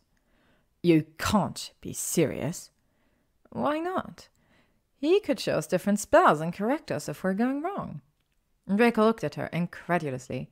He was tense as he said, "There are innumerable things that could go wrong, Granger. I imagine Umbridge would be strongly against such an endeavor. Who knows how she might punish you?" Hermione shifted uncomfortably as he continued. "It's also completely unsafe. You can't have a load of untrained witches and wizards running around doing new spells. What if someone hits you with something and you get hurt? The whole point of us being so secretive is to keep you safe. And now here you are, throwing yourself into ridiculous situations yet again." She squared her shoulders. "I'm not some flower or delicate piece of glass, Draco." "No, you're not, but you are mine. I'm not going to let anyone hurt you." You can't promise that, and I wouldn't expect you to, Hermione said softly, taking a step towards him. We know what's coming, Draco. I and everyone else need to be prepared. Stop, he snarled, thundering past her and towards the door. I can't talk to you about this anymore. Despite Draco's vehement disapproval, Hermione broached the idea with Harry. It took some persuading, but he eventually agreed. They even got a significant number of sign-ups from the students that attended the Hogshead meeting. Knowing they were doing something to resist Umbridge and the Ministry gave Hermione a feeling of immense satisfaction that refused to be dampened by Draco. She could tell that Harry's mood was more positive because of it all as well. Unfortunately, it didn't take long before Educational Decree number 24 had been announced. No student, organization, society, team, group or club may exist without the knowledge and approval of the High Inquisitor. Any student found to have formed or to belong to an organization, society, team, group, or club that has not been approved by the High Inquisitor will be expelled. Someone must have blabbed it to her, Ron said angrily. They can't have done, Hermione told him in a low voice. You're so naive. You think just because you're vulnerable and trustworthy. No, they can't have done because I put a jinx on that piece of parchment we all signed, she said grimly. Believe me, if someone's run off and told Umbridge, we'll know exactly who they are, and they will really regret it. It was immediately apparent upon entering the Great Hall that Umbridge's sign had not only appeared in Gryffindor Tower. There was a peculiar intensity about the chatter and an extra measure of movement as people scurried up and down their tables, conferring on what they had read. Hermione, Harry and Ron had barely taken their seats when Neville, Dean, Fred, George and Ginny descended up on them. With a quick, hushed conversation, they all agreed the decree would not change their plans. The defense group would be going ahead. Dobby was officially a genius. Without him, they would have never found the Room of Requirement. Hermione was incredibly impressed by this hidden facet of Hogwarts, a room that only appeared to someone in need, always equipped for whatever this might be. It hadn't been easy to relay the details of their first meeting to everyone who turned up in the Hogshead, but they managed it. At 8 o'clock on the 7th floor, opposite the tapestry of Barnabas the Balmy being clubbed by trolls, Hermione stood with Harry and Ron, ready to follow Dobby's instructions. They walked past the blank stretch of wall 3 times, concentrating hard on what they needed. Ron had screwed up his eyes in concentration. Harry's fists were clenched as he stared straight ahead, and Hermione was whispering under her breath. "We need somewhere to learn to fight," she thought. "Please give us a place to practice, somewhere they can't find us." A highly polished door had appeared in the wall. Harry reached out, seized the brass handle, pulled open the door, and led the way into a spacious room lit with flickering torches. The walls were lined with wooden bookcases, and instead of chairs, there were large silk cushions on the floor. A set of shelves at the far end of the room carried a range of instruments, such as sneakoscopes, secrecy sensors, and a large, cracked faux glass. There was a gentle knock on the door. Hermione looked around. Ginny, Neville, Lavender, Parvati, and Dean had arrived. "What?" said Dean, staring around impressed. "What is this place?" Harry began to explain it, but before he had finished, more people had arrived, and he had to start all over again. By the time 8 o'clock arrived, every cushion was occupied. Hermione was pleased with how smoothly electing Harry as a leader had gone, as well as the naming of the group, the DA, Dumbledore's Army. It was perfect. Before everyone left for the evening, she had one further thing to bring up. As Harry handed each student a fake galleon, Hermione started talking. "You see the numerals around the edge of the coins?" she said, holding one up for examination. It gleamed fat and yellow in the light from the torches. "On real galleons, that's just a serial number referring to the goblin who cast the coin. On these fake ones, though, the number will change to reflect the time and date of the next meeting. The coin will grow hot when the date changes, so if you're carrying them in a pocket, you'll be able to feel them. We take one each, and when Harry sets the date of the next meeting, he'll change the number of his coin, and because I've put a protean charm on them, they'll all change to mimic his." Hermione had initially become interested in mastering the protean charm, as a way of providing her and Draco with an easy communication channel. However, it had now also turned out to be an ideal way of keeping in touch with other DA members. There was a silence as everyone in the room stared at her with awe. She blushed and gestured at Harry to finish up the meeting. Chapter 13. October extinguished itself in a rush of howling winds and driving rain as November arrived. Cold as frozen iron, with hard frosts every morning and icy draughts. The skies and the ceiling of the great hall turned a pale, pearly grey as the temperature in the castle dropped so low that many students wore their thick, protective dragonskin gloves in the corridors between lessons.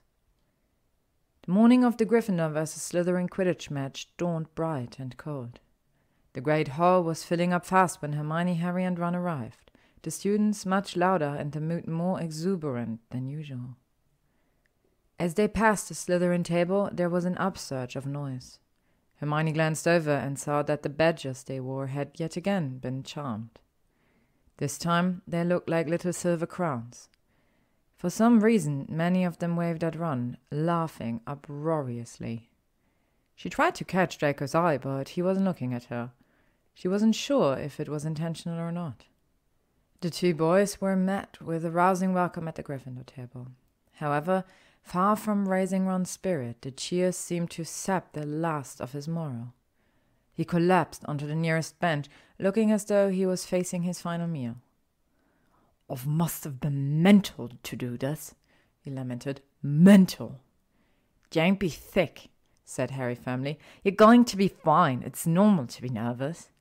Hermione attempted to give Ron an encouraging smile, but she couldn't help glancing towards the Slytherins.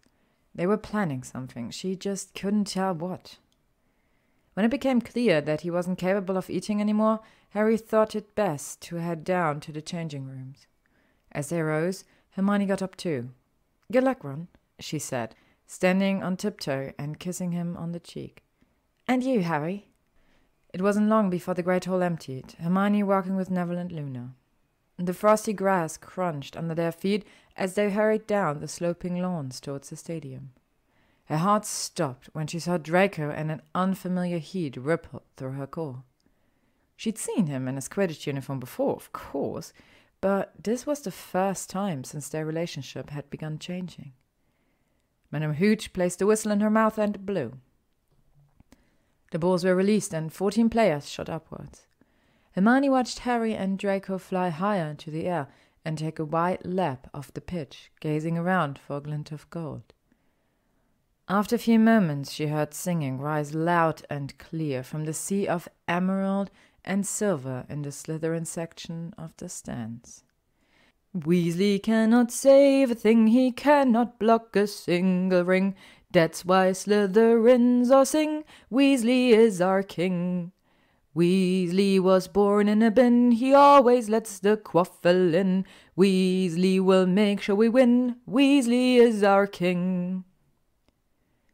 Watching Ron lose any shred of confidence he might have had was heartbreaking. Hermione was sorely tempted to hex Draco from his broomstick. She could hardly watch the rest of the match before it seemed to come to a sudden end. Harry had caught the snitch and Draco landed close behind him, white-faced with fury. Hermione wasn't sure what they were saying, but it didn't look good. And when Draco started openly laughing, she leapt up and ran down to the pitch. "But you like the Weasley, don't you, Potter?" said Draco, sneering. "Spend holidays there and everything, don't you? Can't see how you stand the stink, but I suppose when you've been dragged up by muggles, even the Weasleys' hovel smells okay." She didn't get there fast enough to hear what else was said before Harry and George were sprinting towards Draco. Harry drew back his fist, clutching the snitch, and sank it as hard as he could into Draco's stomach. George leapt to join him in the beating. "Harry! Harry! George, no!" Hermione cried as she arrived at the chaotic scene. "Impedimenta!" The two Gryffindor boys were knocked back as Madame Hooch drew her wand and cried, "What do you think you're doing?" Draco was curled up on the ground, whimpering and moaning, his nose bloody. George was sporting a swollen lip. Fred was still being forcibly restrained by the chasers.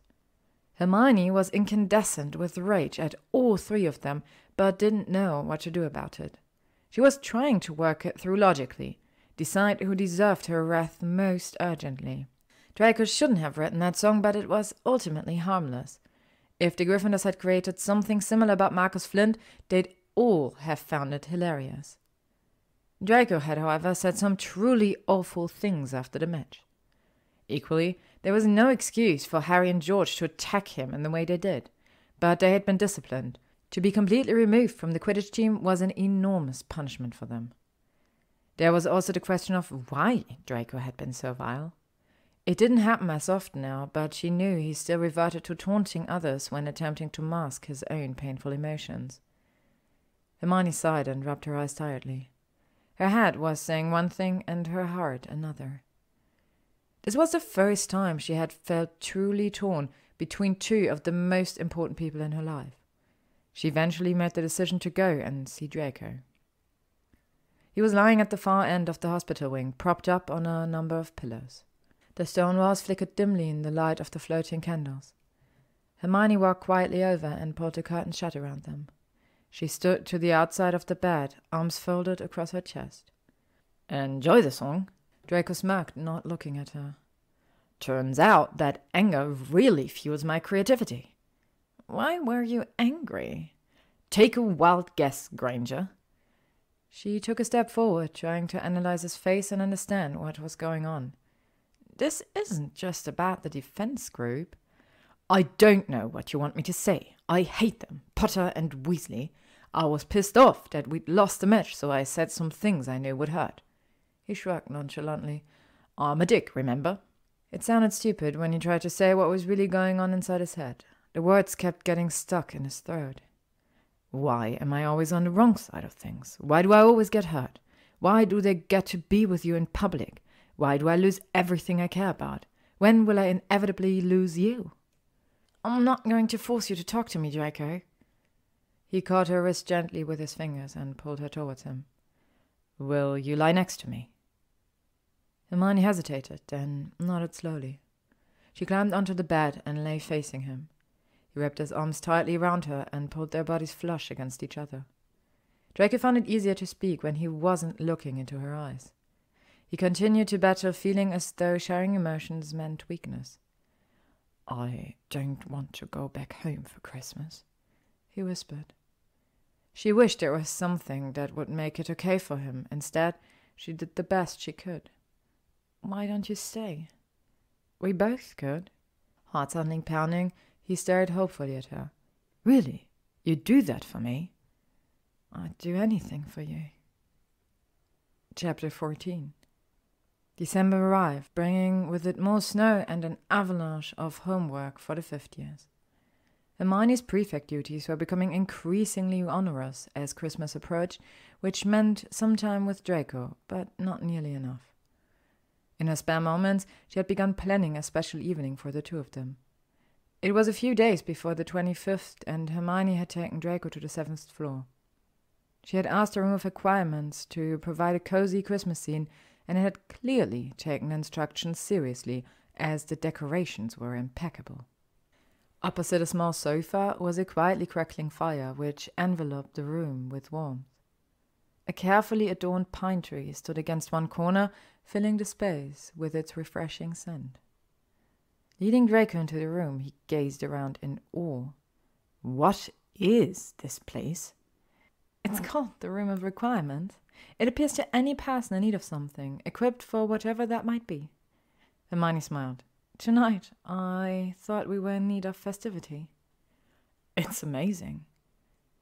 She caught his hand and laced their fingers together, pulling him towards the sofa. 2 hot chocolates appeared out of thin air as they sat down. Leaning her head against his shoulder, Hermione murmured, "I thought you deserved a surprise."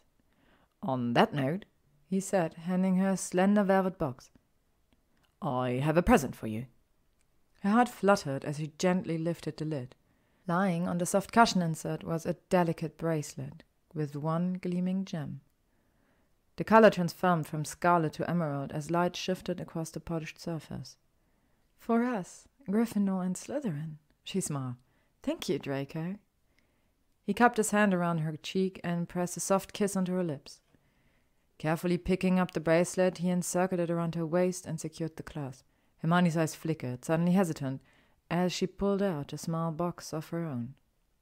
This is for you.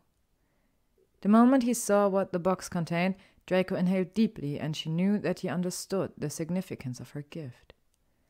She wondered whether he would say anything or wait for her to mention it. Hermione, he whispered, running his index finger over the cold silver of the cufflinks. Are they okay? I love them. I love you, he wanted to say. When Draco had purchased Hermione's bracelet, he was certain she wouldn't be aware of the meaning behind it. But could it really be just a coincidence that the item he held in his palm meant the same thing? He attempted faux innocence. You know, Granger, some might think you were propositioning me. Oh, she replied, deciding to play along. In certain circles, such a personal gift might be perceived as declaring your interest in a long-term arrangement. Although she already knew this, Hermione couldn't prevent her cheeks from flushing pink. I see, she said. And what might these circles consider my bracelet to mean? An absolutely rock-solid long-term arrangement, Draco murmured into her neck, beginning to pepper her skin with kisses. Everyone would know you were mine when they saw you wear it. She sighed as he gently sucked her pulse point before pulling her onto his lap, her legs straddling his thighs. Clasping her face with his hands, his lips captured hers. Hermione gripped his hair and poured herself into him. He gazed down at her chest, nipples erect beneath her shirt, and she pushed herself closer to him, legs spreading further apart. You're so beautiful, he exhaled, and his eyes devoured her body. Draco fingered the hem of her shirt as he looked at her questioningly. She nodded, and his hands slipped slowly up her torso, knuckles resting beneath her breasts. Hermione's breath hitched as his fingertips teased her, grazing each taut nipple. Their kisses became more desperate, and she shifted in his lap, suddenly aware of her heat pressed against the hardness straining against his trousers. She rolled her hips again, and they both groaned. He grabbed her, turning them over. Their shirts were quickly removed, and Draco pushed her skirt towards her ribs. Breathing heavily, they lay facing each other. The sofa had expanded at some point. God, I love this room, he panted into her neck. He slid his palms slowly down her body, exploring and kneading as he went, until he met the apex of her thighs. She stilled and looked into his eyes. They were dark, his pupils black and blown wide. Grinding against his palm to indicate what she wanted, he claimed her mouth again and moved his hand lower. No one had ever touched her there before, and she gasped. Her back arched and nipples tightened. He stroked his fingers over her slick folds, rubbing her clit in light, gentle circles. She whimpered, and he swallowed the sound, gently sliding one finger inside her heat, allowing time for her to adjust. Is this okay? He murmured, and she nodded. How did you... Draco's cheeks flared red. I've been reading some books. She gave a breathy laugh before becoming overwhelmed with sensation. Hermione felt like her whole body was on fire. Arousal drummed through her as he pumped slowly in and out, his thumb continuing its ministrations on her clit. Her head fell back, and he couldn't tear his eyes away, wanting to commit every moment to memory. Oh, God! She groaned, rocking against him. Carefully adding a second finger, he felt her stretch around him and wondered whether he might explode from that feeling alone. He slowly increased the pace until her hips bucked and she cried out his name. He desperately wanted to feel her come on his fingers. Hermione's eyes closed as the heat building inside her cooled tighter. Her toes curled and her thighs began to tremble. He felt her clamp down tightly on his fingers and thought he might die of happiness. Her eyelids fluttered as she came down from her high, and they stared at each other in wonder. You're amazing, he breathed. She nipped him gently as her gaze meandered down his trousers, which were holding a now painfully swollen erection. To his surprise, she reached in to pull him free, and he shuddered as his hard length was released. Hand slipping around his shaft, She caressed the silken skin, her thumb brushing over the head while he groaned. She pumped him in her fist, watching a bead of precum leak from the tip. "Hermione," he gasped, staring down at her small hand. "Is it okay?" she asked, nervously repeating his own question. He could barely form a coherent thought, but managed to reply, "More than." Lifting his hips to meet her hand, he twitched and she moaned, her hand moving faster. His cheeks were flushed and he was breathing heavily as he began palming her breasts. "Fuck, I can't," he said, his jaw clenching. She tightened her grip slightly as his hips rocked more erratically. "Please," she breathed into his ear. The word was his undoing, and he thrust hard, suddenly pulsing in her hand as he let himself shatter too. They lay in silence for what felt like a long time, simply taking each other in, exploring the body in front of them. Hermione eventually spoke first. "I'm yours," she said. "You know that, right?" "I do. I do." He kissed the words into her skin. "I do." "You might lose at Quidditch, Draco, but you will never lose me." He remembered their last conversation as unspoken words. How did she know? How could someone know him so deeply? "Hermione," he breathed, "I adore you." Chapter 15. The happiness she had felt the previous night was short-lived. Harry had experienced another vision, this time of Mr. Weasley being attacked. They were lucky that Professor McGonagall and Dumbledore had been so open-minded about the situation, meaning Ron's father could be swiftly found and taken to St. Mungo's Hospital. Unfortunately, this greatly disrupted Hermione and Draco's plans to spend the holidays together, as she was now residing at Grimmauld Place. Draco had been surprisingly gracious about the situation, and she knew she would need to make it up to him. After spending the majority of Christmas Eve decorating the dark hallways and dingy rooms of Sirius's former home, she had decided it was time to set up an intervention for Harry and his current brooding. Hermione hammered hard on his door.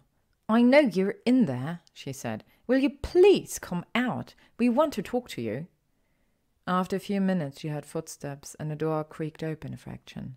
"We." Without giving Harry any warning, she, Ron, and Ginny marched into the bedroom. "How are you feeling?" Hermione asked. "Fine," he replied stiffly. It took a while, but she and the two Weasleys eventually got Harry to talk about why he'd been avoiding any and all human contact since getting back from St. Mungo's. He was worried that Voldemort had possessed him and might do it again. Hermione sighed with frustration. If he had just told him sooner, he wouldn't have had to go through this alone. Why did all the males in her life have such difficulties sharing their thoughts and feelings? Christmas came and went, and a new term began at Hogwarts. Harry, much to his chagrin, had started occlumency lessons, and Hermione was trying to manage his increasingly despondent moods. The Daily Prophet that arrived one bitterly cold morning in January did nothing to improve things. She spread the newspaper on the breakfast table in front of her, Harry and Ron. She couldn't help but gasp at what faced them. 10 black and white photographs filled the front page, 9 showing wizards' faces and a 10th a witch's. Some of the people in the photographs were silently jeering. Others were tapping their finger on the frame of their pictures, looking insolent. Each picture was captioned with a name and a crime. The headline read, "Mass Breakout from Azkaban. Ministry fears Black is rallying point for all Death Eaters." Hermione looked across the great hall and caught Draco's eyes. She could see her own panic reflected in his expression. He glanced towards the doors, his usual indication for an immediate meeting, but she shook her head. There was an important owl she had to send first. "Fuck," was all he said, striding towards her when they were finally able to meet. Hermione nodded. "The Azkaban guards have joined Voldemort." Draco sat on heavily next to her, and she called into him. "Yes, they have." "I can't believe Fudge is still trying to cover it all up. It's ridiculous." "I know," he said, rubbing small circles into her back. "I know." "Your aunt is free too," Hermione said gently. "Where do you think she'll go?" He shrugged. "I imagine it won't take long before she and her husband visit the manor." "Do you know much about her?" "No, not really. I was barely 2 years old when she was sent to Azkaban, Draco recalled. From what I've heard, it's a very bad thing that she's free. Bella has been a fervent supporter of the Dark Lord from a young age. They were silent for a while. There was little to be said. Both struggled to tolerate uncertainty, and the current situation was the definition of a waiting game. Draco decided to change the subject. So, he smirked, are you available on Valentine's Day, Granger? I have plans in the afternoon, but I'm around in the morning, she replied. Why? His jaw clenched. Plans? Yes, I'm meeting Harry at the Three Broomsticks. You are meeting Potter on Valentine's Day? Hermione suddenly realized why this might be problematic and gave him a quick kiss. Sorry, Draco, I'm just... She paused, thinking. Do you remember when Rita Skeeter went, missing? Choosing to ignore the somewhat bizarre turn of events, he nodded. So I found out that she was an unregistered animagus and might have trapped her in a jar. He choked. You did what? I made sure she was relatively comfortable, Hermione said defensively. There's plenty of greenery in that, Draco. I'm not really sure if I'm turned on or terrified right now, he gaped before recovering himself.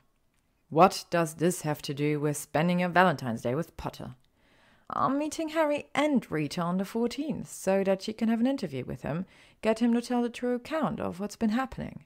People need to start believing that Voldemort is back. You'll never get the Prophet to print it, Draco countered. Everyone thinks Potter's delusional. You mean the Prophet won't print it because Fudge won't let them, said Hermione irritably. So what then? The Quibbler, she smiled. Luna says her father's quite happy to take Harry's interview. That's who'll be publishing it. No one will take it seriously if it's published there. Some people won't, said Hermione in a level voice. But the Daily Prophet's version of the Azkaban breakout had some gaping holes in it. I think a lot of people will be wondering whether there isn't a better explanation of what happened. And if there's an alternative story available, even if it's published in an unusual magazine, I think they might still be rather keen to read it. Draco wasn't sure, but it was the best option they had at the moment. The wizarding world needed to prepare, and the propaganda currently in circulation was helping no one. So what do you want to do on Valentine's Day? Hermione asked, nudging aside. He smiled, pressing his lips to her temple. It's a surprise. Chapter 16. She was blindfolded as Draco led her into the room of requirement on Valentine's Day morning. Where are we going? Hermione grumbled. Stop your whining, he laughed. The room no longer looked like a room. Instead, it was transformed into a roof terrace covered in greenery. A small table for two sat below a rose-covered trellis. Lacing their fingers together, Draco pulled Hermione towards the edge of the balcony, and they gazed out over the Eiffel Tower.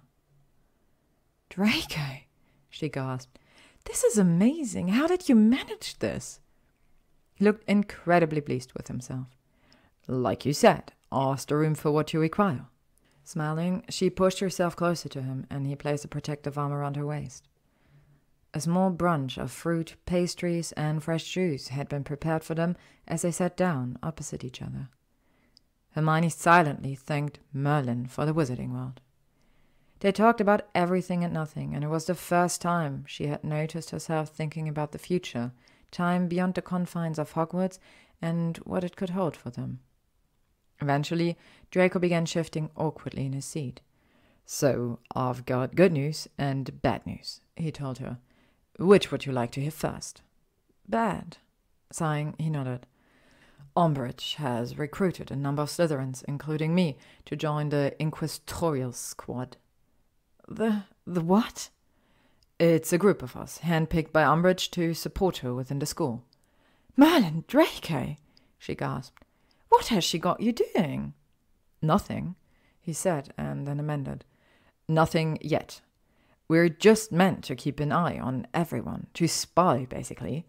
And we have too many powers, Granger. We can dock house points, administer punishments.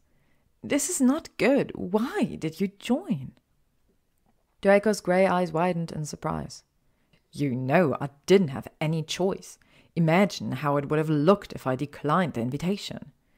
You're right, I'm sorry. I just wish you didn't have to. Godric, I hate that woman. She glanced sadly at the new badge on his chest, a small silver eye. He looked at it with her, tightening his hold on her hand. I've charmed it again. To me, it still says spew. The glimmer of a smile crossed her face as she changed the subject. So, what about the good news? Draco's face flushed, a sight she would never stop enjoying. He said nonchalantly, thrusting a croissant into his mouth and shifting awkwardly in his chair. She gave him a kick under the table. You said you had good news and bad news. Oh, yes, that, he said quietly for a moment, looking into her eyes. I wanted to say that, well, I love you. Her own face burned as she stood slowly and moved around the table to sit on his lap. I love you too, Draco. It had been challenging to tear herself away from him. She could see them spending the rest of their lives in this quiet corner of Paris. Eventually, however, she found herself in the Three Broomsticks with Harry and Rita Skeeter. It had been particularly difficult to persuade the journalist to write the article, not that she had much choice. When Hermione, Harry and Ron entered the Great Hall for breakfast a few days later, it was exactly the same moment as the post owls. Sitting at the Gryffindor table, a screech owl dropped a long, cylindrical package in front of them. Harry ripped off the brown paper, and out came a tightly furled copy of the March edition of The Quibbler. He unrolled it to see his own face grinning sheepishly at him from the front cover. In large red letters across his picture were the words, "Harry Potter speaks out at last. The truth about he who must not be named, and the night I saw him return." Harry received a huge amount of post that day. Many were scathing, but most offered their support. Hermione was ecstatic to see the look on Professor Umbridge's face and subsequent educational degree when she caught sight of the headline. Unfortunately, she had also found out about the DA meetings. It was only through Dobby that everyone, albeit Harry, had been able to get away safely. This had led to the devastating event that was Dumbledore being replaced by the High Inquisitor. Since then, Harry's visions had been occurring more frequently, despite the occlumency lessons. Hermione regularly encouraged him to empty his mind, but she wasn't sure whether he was practicing at all. She and Ron had been walking down the marble staircase together one afternoon when he came running frantically towards them. "Harry!" said Hermione at once, looking frightened. "What happened? Are you all right?" "Come with me," Harry said quickly. "I've got to tell you something." He led them along the first-floor corridor, peering through doorways, and at last found an empty classroom into which he dived, closing the door behind them the moment they were inside. "Voldemort's got serious." "What?" "I saw it just now," Harry told them, "when I fell asleep on my exam." But where? How?" Hermione stuttered, her face ashen. "I don't know, but I know exactly where. There's a room in the Department of Ministries full of shelves covered in these little glass balls, and they're at the end of row 97. Voldemort is trying to use Sirius to get whatever it is he wants from me in there. He's torturing him, says he'll end by killing him." Harry's voice was shaking as he sat down trying to master himself. He attempted to convince her and Ron that they needed to travel to the Ministry immediately, but neither were easily convinced. Hermione tried to reason with him that Voldemort could be setting a trap. They eventually agreed to a compromise. Ginny and Luna would create a distraction whilst Ron distracted Umbridge so that Harry could try to speak with Sirius via fire call. Harry's face was in the grate for barely 10 minutes before Hermione heard the door behind them slam open. It was Umbridge, and she was racing towards him, suddenly grabbing a handful of his hair and dragging him backwards. She bent his neck back as far as it would go, as though she were going to slit his throat. "You think," she whispered, "that after 2 Nifflers I was going to let one more foul, scavenging little creature enter my office without my knowledge? I had stairs censoring spells placed all around my doorway, you foolish boy! Take there once!" She barked at the 2 Inquisitorial Squad members present. Hermione felt herself being pulled into a familiar someone's arms. There was a commotion outside, and several large Slytherins entered, each gripping Ron, Ginny, Luna, and to her astonishment, Neville, who was trapped in a stranglehold by Crabbe and looked in imminent danger of suffocation. All 4 of them had been gagged. "So, Potter," Umbridge said, "you stationed lookouts around my office, and you sent this buffoon to tell me the poltergeist was wreaking havoc in the Transfiguration department when I knew perfectly well that he was busy smearing ink on the eyepieces of all the school telescopes?" She took a breath before continuing. "Clearly, it was very important to you to talk to somebody. Was it Albus Dumbledore or that half-breed Hagrid?" The Slytherins laughed, and Hermione backed further into Draco. He had his arms wrapped tightly around her waist, pulling her into his chest. His breathing was ragged, and she could feel his panic. "It's none of your business who I talk to," she heard Harry snarl. "Very well," Umbridge replied in her most dangerous and falsely sweet voice. "Very well, Mr. Potter. I offered you the chance to tell me freely. You refused. I have no alternative but to force you. Draco, fetch Professor Snape." Draco's body tightened behind Hermione before he reluctantly stepped away and ran to the dungeons. There was silence in the office, except for the fidgetings and scufflings resulting from the Slytherins' efforts to keep Ron and the others under control. It didn't take too long before Draco's heat returned to her back and Snape marched in. "You wanted to see me, headmistress?" he said softly, looking around at all the pairs of struggling students with an expression of complete indifference. "Ah, Professor Snape!" Umbridge simpered. "Yes, I would like another bottle of Veritas serum as quickly as you can, please." Hermione was only able to prevent her gasp because Draco was rubbing slow circles into her sides. Luckily, and for whatever reason, Snape denied having any of the potion available. Just as he was turning to leave the office, Harry called, "He's got Patford! He's got Patford at the place where it's hidden!" Chapter 17. Hermione could feel Draco staring at her incredulously as lies spouted easily from her mouth, his wand hand shaking imperceptibly. Thoughts were racing through her mind as she wove them together. Umbridge was currently believing everything she said. She had persuaded the woman to think Harry was trying to contact Dumbledore due to a weapon hidden in the Forbidden Forest. Umbridge quickly agreed to follow them there. "Professor," Draco said almost pleadingly. "Professor Umbridge, I think I should come with you to—" "I am a fully qualified ministry official, Malfoy. Do you really think I cannot manage 2 wandless teenagers alone?" she asked sharply. "In any case, it does not sound as though this weapon is something that school children should see. You will remain here until I return and make sure none of these—" She gestured around at Ron, Ginny, Neville, and Luna. "Escape." "All right," he replied reluctantly. "And you 2 can go ahead of me and show me the way," said Umbridge, pointing at Hermione and Harry with her wand. "Lead on."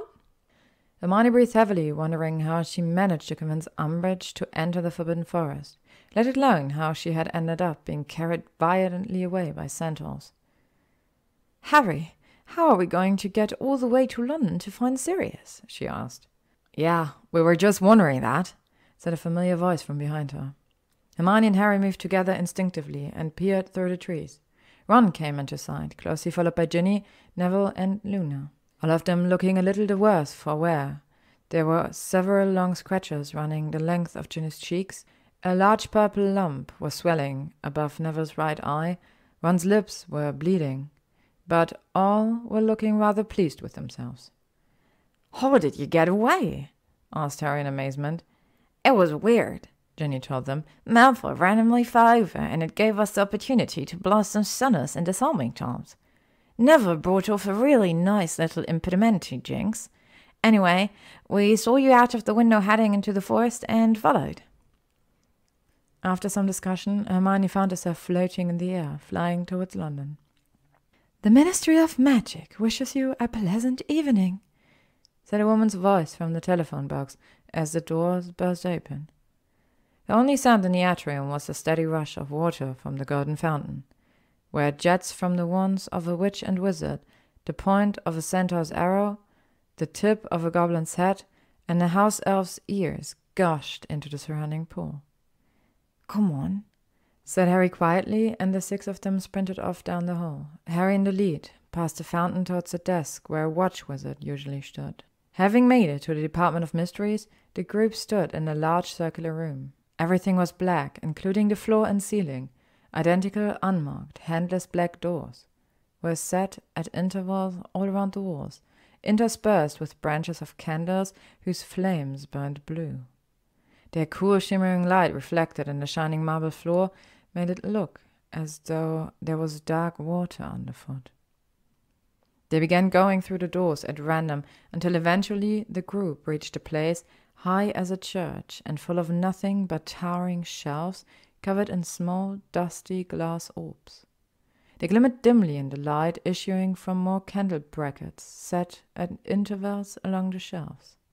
"You said it was row 97, whispered Hermione. "Yeah," breathed Harry, looking up at the end of the closest row. Beneath the branch of blue glowing candles protruding from it glimmered a silver figure, 53. "We need to go right, I think," she replied, squinting to the next row. "Yes, that's 54. The group continued until they reached a row projected in Harry's vision. "It's got your name on it," said Ron. SPT to APWBD. Dark Lord and Harry Potter? Staring at the spidery writing, a chilling voice suddenly boomed behind them. "Very good, Potter. Now turn around nice and slowly, and give that to me." It was Lucius Malfoy. Hermione was lying in the hospital wing. She had just experienced one of the worst nights of her life and couldn't even begin to describe the trauma they had been through. They were all injured, the prophecy gone, and Harry's last remaining family was dead because of Voldemort's planted vision. The pain she felt, both physically and emotionally, was devastating. She was floating in and out of consciousness, the pain beneath her sternum unbearable. Throughout the night, Madame Pomfrey had been dosing her with various potions, none of which fully eradicated the discomfort of the purple-flamed hex directed towards her. It wasn't clear how long she had been hovering between the realms of reality when she heard uneven breathing coming from the side of her bed. She gingerly opened her heavy eyelids, pain lancing through her forehead as candlelight streamed in. Draco sat before her, head in his hands, fingers grating through platinum-blonde hair. "How did you know I was here?" she asked, her voice hoarse. His face shot up towards her, and he moved involuntarily forwards. She could hear his knees crunch as they hit the floor. "Granger, I have not stopped panicking since the second I created a diversion for the Weaslette and her cronies to escape. I watched you fly out of the fucking Forbidden Forest and knew the second you had arrived back." She moved her hands to grasp his, wincing slightly at the pain in her ribs. "Who the fuck did this to you?" he growled. Her breathing was ragged as she replied, "The love." Draco stood up, pacing the length of the curtained cubicle. Fuck, he kept repeating. "What the fuck are we going to do?" "Please, Draco, stop," Hermione implored. He was beginning to make her feel very dizzy. He came to a pause and lowered himself to lay gently beside her on the hospital cot. "I'm sorry, Hermione. I've just never been so scared in my life." It cost him something to admit this, his father's voice still echoing in his head. "What happened?" he continued gently. "Please tell me." She shook her head. I can't, just yet. But you have to know, Lucius was there. He was leading the group." Closing his eyes, Draco leaned his forehead against hers. "It could have been him, Godric. What if he had been the one to hurt you like this?" He didn't, though. It wasn't him. Draco draped an arm tenderly over her, ensuring he avoided the painful area. "I'm so sorry I wasn't there to protect you." He whispered the words over and over into her skin. "I love you." It was hours later when Snape silently appeared, looking at the two students tangled together. He snarled at their stupidity. "This is the second time I have found you in such a compromising situation." They both groaned quietly, slowly awakening. Hermione's eyes widened as she noticed who had woken them. She nudged Draco's shoulder. He murmured. "Mr. Malfoy," Snape said ominously. "I bid you return to the dungeons immediately. We need to discuss your father's current situation." Chapter 18. Chapter notes. This chapter begins in August 1996, but we will then quickly get into the 6th year. There were only a few days left until Hermione was due to begin her 6th year at Hogwarts. She was sat with Harry and Ron at the Burrow and, instead of paying attention to their conversation, was ruminating on the last few months, trying to piece everything together. Following the Battle of the Department of Mysteries, she had recovered relatively quickly. Professor Dumbledore was reinstated as headmaster, and the wizarding community were now finally aware that Lord Voldemort had returned to full strength. She and Draco had been unable to spend much time together after Snape found them asleep in the hospital wing. Lucius had been sent to Azkaban, and, despite Draco's protestation that he was unaffected by the news, Hermione knew better. She had written to him a number of times over the summer, always under a different pseudonym, but received no reply. During their trip to Diagon Alley a few days prior, Hermione had seen Draco for the first time. He was in the notorious Borgin and Burkes, threatening the shop owner about one item that needed fixing and another that was to be kept for a later date. She had never heard Draco sound so vicious, and it left her feeling unsettled. Harry's voice suddenly brought her back into the present. "He's a Death Eater. He's replaced his father as a Death Eater." There was silence, then Ron erupted in laughter. "Malfoy, you're 16, Harry. You think you know who would let Malfoy join?" "It seems very unlikely, Harry," said Hermione, silently praying she was right. "What makes you think—" "And Madame Malkins. She didn't touch him, but he yelled and jerked his arm away from her when she went to roll up his sleeves. It was his left arm. He's been branded with a dark mark." "Well," said Ron, sounding thoroughly unconvinced. "I think he just wanted to get out of there, Harry," Hermione added. "He showed Borgin something we couldn't see," Harry pressed on stubbornly. "Something that seriously scared Borgin. It was a mark, I know it. He was showing Borgin who he was dealing with." Hermione exchanged a look with Ron. "I'm not sure, Harry." "Yeah, still don't reckon you know who would let Malfoy join." He glowered at them and strode from the room. From that moment on, Hermione was counting down the days until she could see Draco again and disconfirm Harry's suspicions. She had hoped to catch him on the Hogwarts train, but Draco wasn't in the prefect carriage. Now in the Great Hall, Hermione was worrying about where Harry had got to. She silently wondered whether it was possible to add a tracking device to the boys without their knowledge. She and Ron were suddenly pushed apart, and Harry sat between them. "Where have you been? Blimey, what have you done to your face?" Ron said, staring at him along with everyone else in the vicinity. "Why? What's wrong with it?" asked Harry, grabbing a spoon and squinting at his distorted reflection. "You're covered in blood," Hermione gasped. "Come here." She raised her wand and said, "Tergeo," siphoning off the dried blood. "Thanks," he muttered. "How's my nose looking?"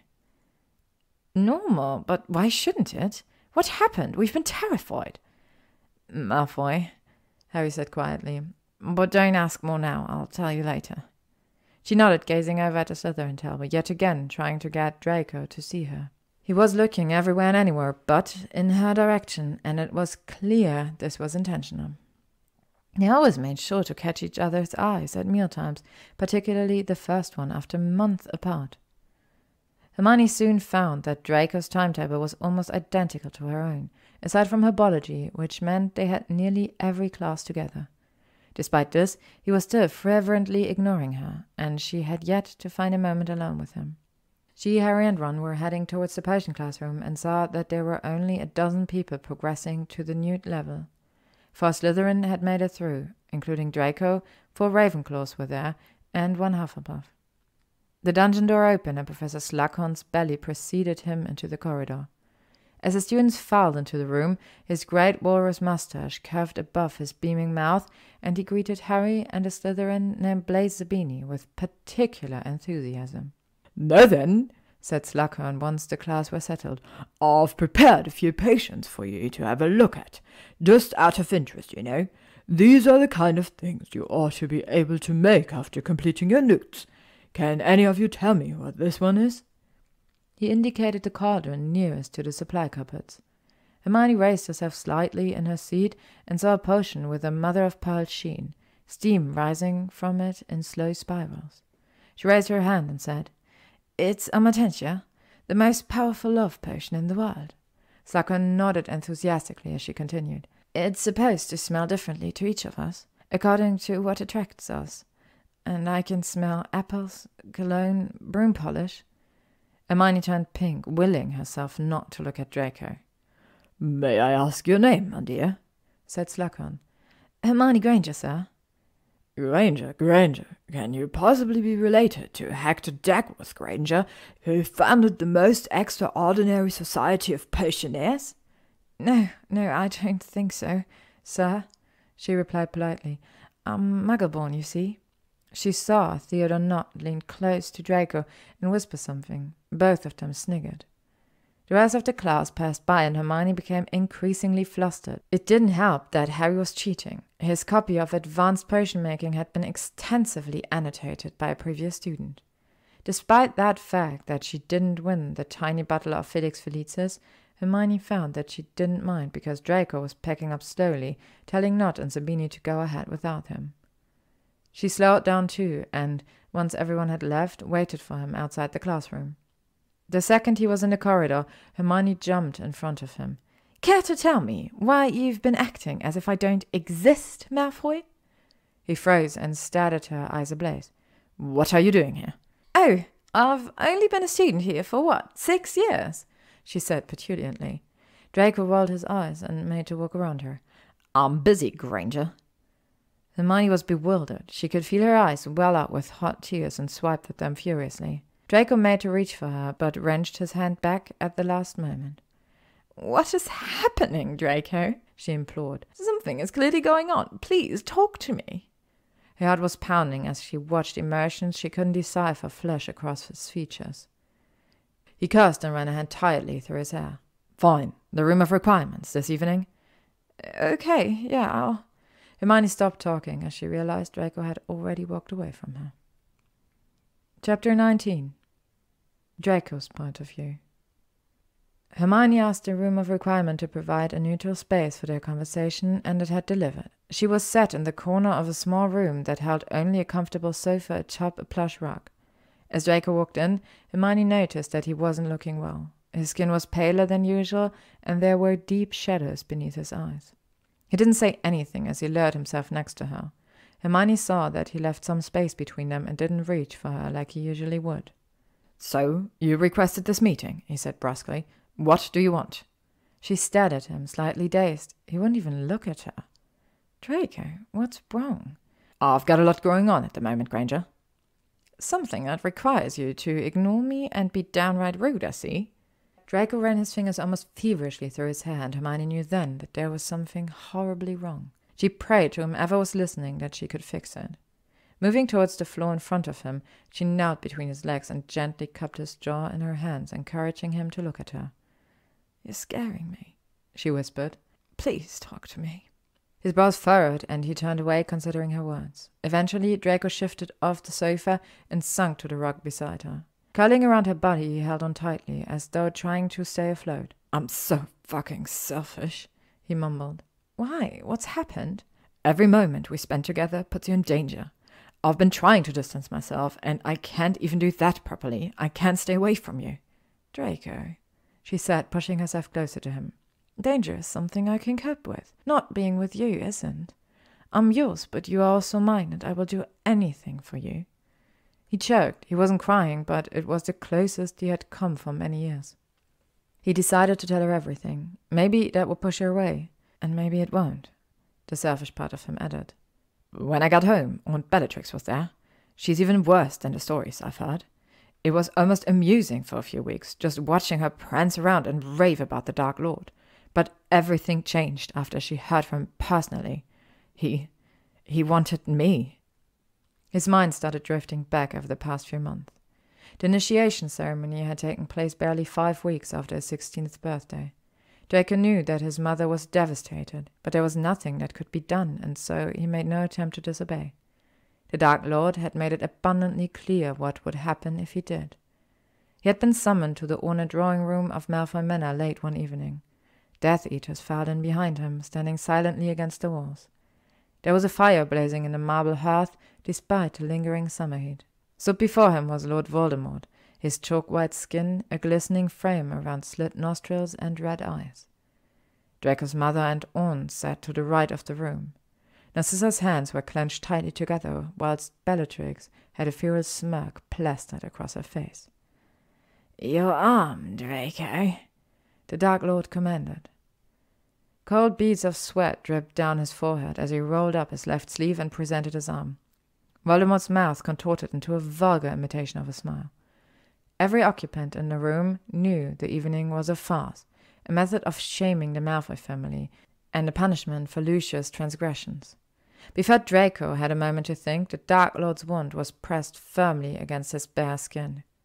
Pain like he had never experienced lanced through his arm. Black flames tore through tissue and muscles before delving deeper and scraping along bone, like fingers down a chalkboard. He screamed, and Lord Voldemort laughed. It could have been minutes or hours later, when the wand was finally removed and Draco fell to his knees, pressing his forehead to the cold floor he retched. When he thought the worst was over, he looked up. "Thank you, my lord." "You are more than welcome, son of Lucius," Voldemort cried, lifting his arms in a magnanimous gesture.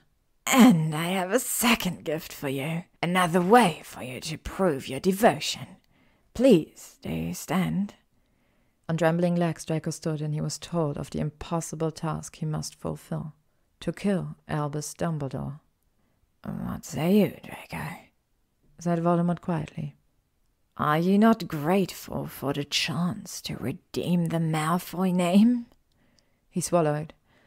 "Yes, my lord, I am honored to have been given this opportunity." Bellatrix cackled from across the room, her black eyes glittering with mirth.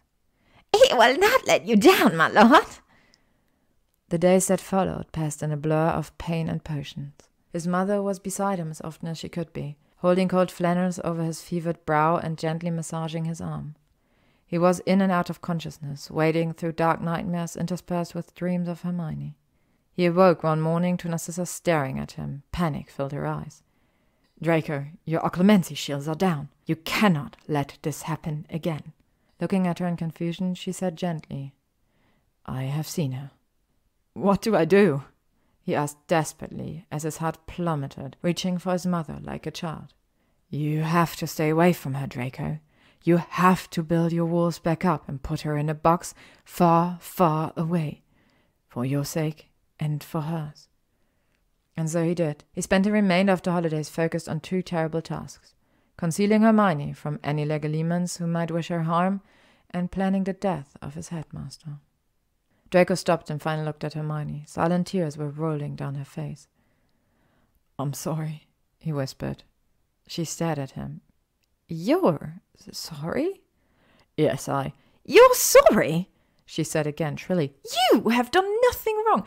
You are a 16-year-old boy who has been branded against his will and forced to do something atrocious." Hermione took a breath, trying to calm down.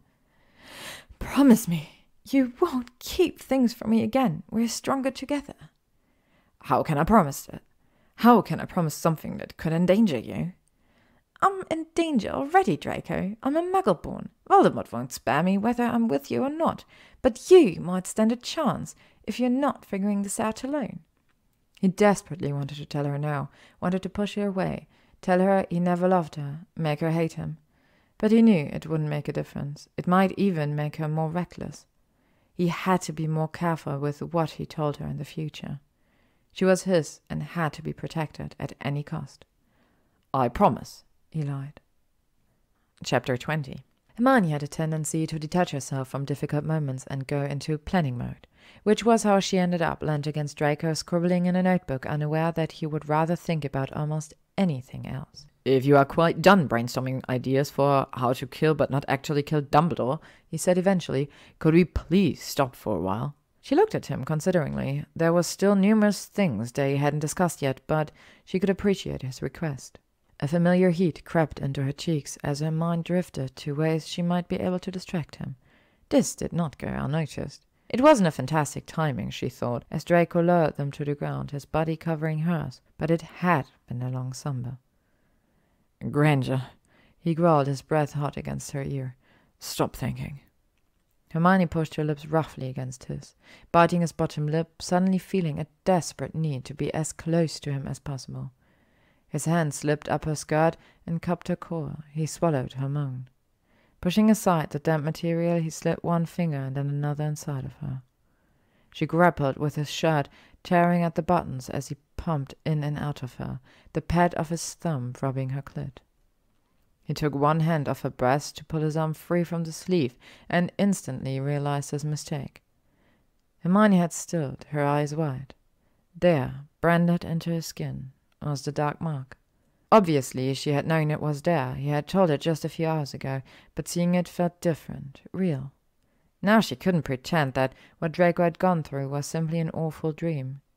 He burned with shame and turned away from her, whispering, "I'm sorry." Recovering quickly, Hermione sat up facing him and pulled the rest of his shirt off. She took his left arm in her hand and covered the mark with kisses. "He doesn't get to make you feel like you've done something wrong," she told him. "What this mark really represents is the love you have for your family and the sacrifices you're willing to make to keep them safe." Draco pulled her against him, his lips seizing hers. They kissed slowly and deeply. The frantic energy from earlier was gone. Hermione wanted every moment she made to convey how much she loved him. Moving to lie on the sofa, which had again kindly expanded, they unhurriedly removed their remaining articles of clothing. She ran her fingers down his back, wondering at how toned he felt. He pinned her down, attempting to kiss every part of her, sucking at her pulse point. A low groan tore from his throat as his hips positioned themselves perfectly between her thighs and heat pooled in her abdomen. Pressed his hard length against her core, and she whined involuntarily. "Draco, please." Hermione swallowed. "I want you." "Oh, are you sure?" he rasped. Yes, yes." He slid his hand slowly down her torso to the apex of her thighs. Whimpering, she pushed her hips towards him as he stroked her slowly, testing her wetness, fingers trailing along her slit. "Please," she begged. "Tell me if it hurts." She nodded. He ran his eyes over her, committing each curve to memory, gently nudging her legs farther apart. His body trembled as he aligned himself to her. Draco groaned as he pushed inside. He waited for her to adjust to the feeling of him before continuing. Hermione's face flicked with discomfort, and he froze. "I'm okay," she whispered. "Don't stop." Claiming his mouth again, she ran her tongue along his bottom lip, and he thrust further. Shuddering as he finally bottomed out, his pelvis flush against hers. He moved slowly, making her groan in anticipation, pulling back an inch and then pushing into her again. "Hermione," he gasped, lengthening to long, slow strokes. She whimpered, her legs beginning to tremble. "Faster, please." His breathing hitched as he increased his pace, trailing kisses and nips along her skin, marking her. His gaze caught on her breasts as they bounced in time with his thrusts, and he dipped his head to capture her hot nipple in his mouth. The tension in her core wound steadily tighter, her back arched, and she kissed him furiously. Draco's hand slipped between them to circle her clit. It pushed her over the edge, and she came apart in his arms, her walls clenching tightly around him. He panted into her neck, his hands gripping her hips as he pumped hard and fast. His cock pulsed in time with her lingering aftershocks, and he poured himself into her. He collapsed on top of her, breathing heavily, and Hermione pulled him close. "I love you." They lay pressed together for a long time, basking in the afterglow of the experience they had shared. Cocooned in this way, it was easy to forget the world around them. Halfway through October came Hermione, Harry, and Ron's first trip of the term to Hogsmeade. It had, however, been a fairly dismal afternoon as they battled their way through sleet and bitterly cold winds to arrive at boarded-up shops and an overcrowded Three Broomsticks. On their way back to the castle, it had only gotten worse. Katie Bell and her friend Liane were arguing about something Katie was holding in her hands. They fought over the package, which led to the Gryffindor chaser rising into the air, her arms outstretched, as though she were about to fly. Her hair was whipped around by the fierce wind, and she let out a terrible scream. Harry had gone for help and ran back with Hagrid, who lifted Katie into his arm and rushed towards the school. Hermione crouched down. An ornate opal necklace was visible, poking out of the brown paper packaging. "I've seen that before," said Harry, staring at the thing. "It was in a case at Borgin & Burke's 4 years ago. Malfoy knows about it. This is what he was buying that day when we fell at him. He remembered it and went back for it." A cold shiver passed through Hermione as she, yet again, prayed Harry was wrong. Chapter 21. Draco's point of view. Draco sat by the lake with his head in his hands. It was freezing cold, and he was chilled to the bone. Katie Bell had been transferred to St. Mungo's, and, although she was still alive, he had come incredibly close to killing her. That hadn't been part of the plan. Theo had sought him out only a few days into term, realizing that something was wrong. Lucius had repeatedly told Draco how weak he was, and he supposed it must be true, because he had told Theo everything, and hated himself for it. They had come up with the cursed necklace plan together, fully aware of how flawed it was, but Draco knew he needed to prove to the Dark Lord that he had begun attempting his task. Theo had practiced the Imperious Curse on Draco over and over again until he could cast it perfectly. It was easy enough then for Theo to go into Hogsmeade as usual and cast the Unforgivable upon Madame Rosmerta, whilst Draco stayed in the castle for detention. They weren't sure whether the landlady would be able to Imperious someone else, but it had worked, and Katie Bell left the 3 broomsticks with the necklace. Draco received an owl a few days later. The Dark Lord had expected better. His mother was punished for his indiscretion. When he had visited Borgin and Burke's before the start of term, Draco hoped that fixing the twin vanishing cabinets would be a backup plan, but it was becoming clearer that he would have to start work on the one in the room of the hidden things immediately. It had been a challenge figuring out how he could spend hours at a time in the room without being noticed, particularly by Hermione. However, by stealing some polyjuice potion from Slughorn, he had been able to set Crabbe and Goyle up as lookouts. Every step Draco took towards completing the task he'd been assigned, another wave of darkness washed over his insides. It was taking its toll on him. He felt anger and rage like he hadn't experienced in a long time, wanted to scream about how unfair it all was, but he couldn't, and he didn't. Hermione was the only thing keeping him afloat. When all he felt was pain and fear, he would lose himself in memories of her. He had relived their first time more often than he would ever admit.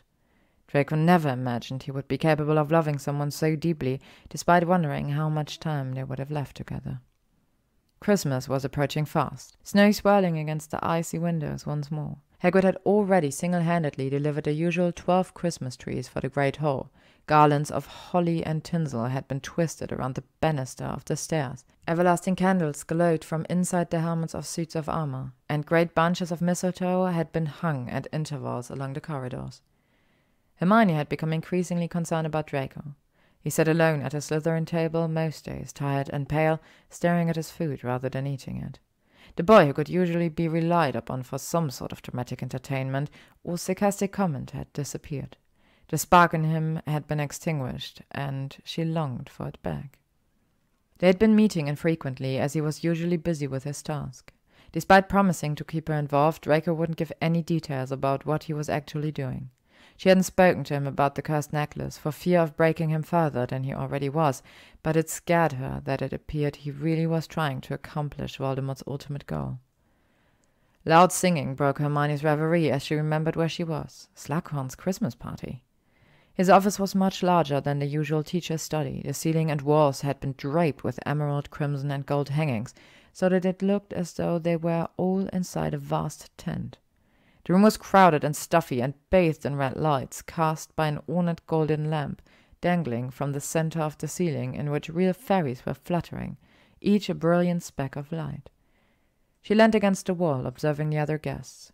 Slughorn was wearing a tasseled velvet hat to match his smoking jacket, and paraded Harry around the room like a show pony. Suddenly, noticing Cormac McLaggen making his way towards her, licking his lips every now and then, Hermione shuddered and made to hide in the crowd. Harry, there you are, thank goodness. Are you okay? He asked. She linked her arm with his and pulled him in the direction of the drinks table. Fine, now you're here. Picking up 2 goblets of mead, they turned to survey their room. Harry nudged her and said, Look who it is. Draco was being dragged by the ear towards them by Argus Filch. Professor Slughorn, wheezed Filch, his jaws a-quiver and the maniacal light of mischief detection in his bulging eyes. I discovered this boy lurking in an upstairs corridor. He claims to have been invited to your party and to have been delayed in setting out. Did you issue him with an invitation? Pulling himself free of Filch's grip, Draco looked furious.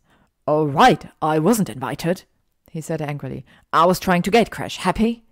Filch continued babbling with glee until Slughorn cut him off, waving a hand.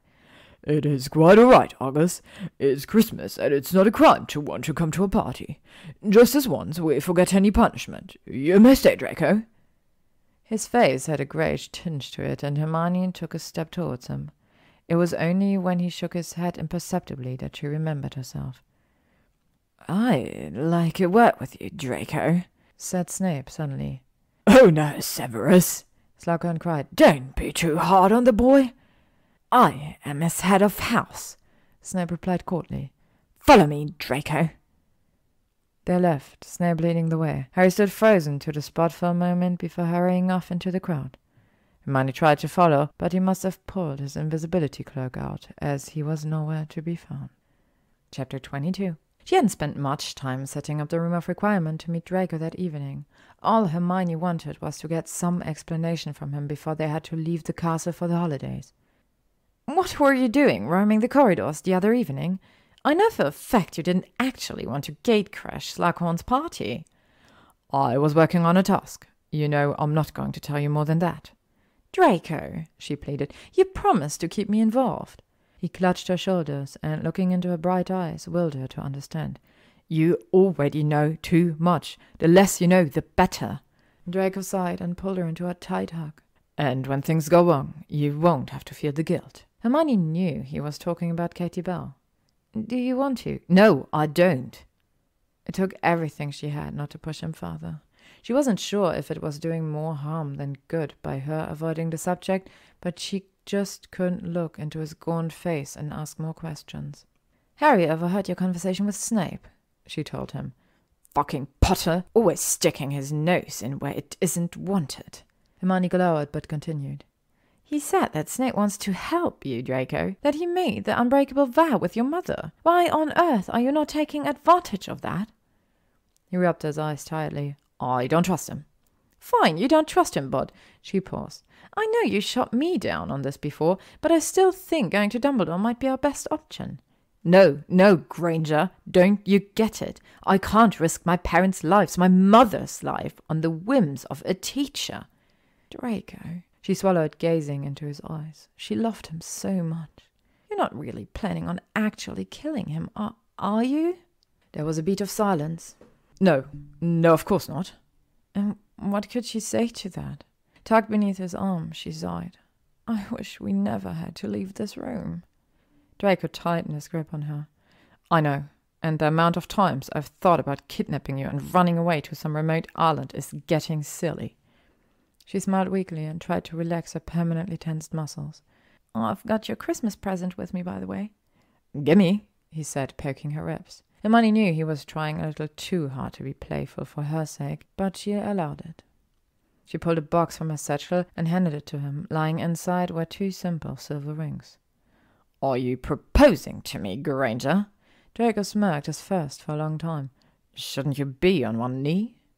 "You wish," she huffed. "No, I've charmed them so we can keep in contact more easily. You can transfigure one band to send a short message to the other, and it will heat up as an alert." He ran one of his slender fingers over the larger ring. "That's amazing," he murmured. Hermione slipped her ring on, and tapping her wand to the metal, indicated for Draco to wear his and one. The band warmed, and 3 letters emerged. I-L-Y. "I-L-Y?" he asked in confusion. She laughed and handed him a small, square package. "Here's your second present, a Muggle book and taxing abbreviations." "I literally have no idea what you're talking about." "You'll get there," she said, enjoying the way her face stretched when she smiled. "So, where's my present?" "It's not much," he muttered, handing her a box similar in size to the one she gave him.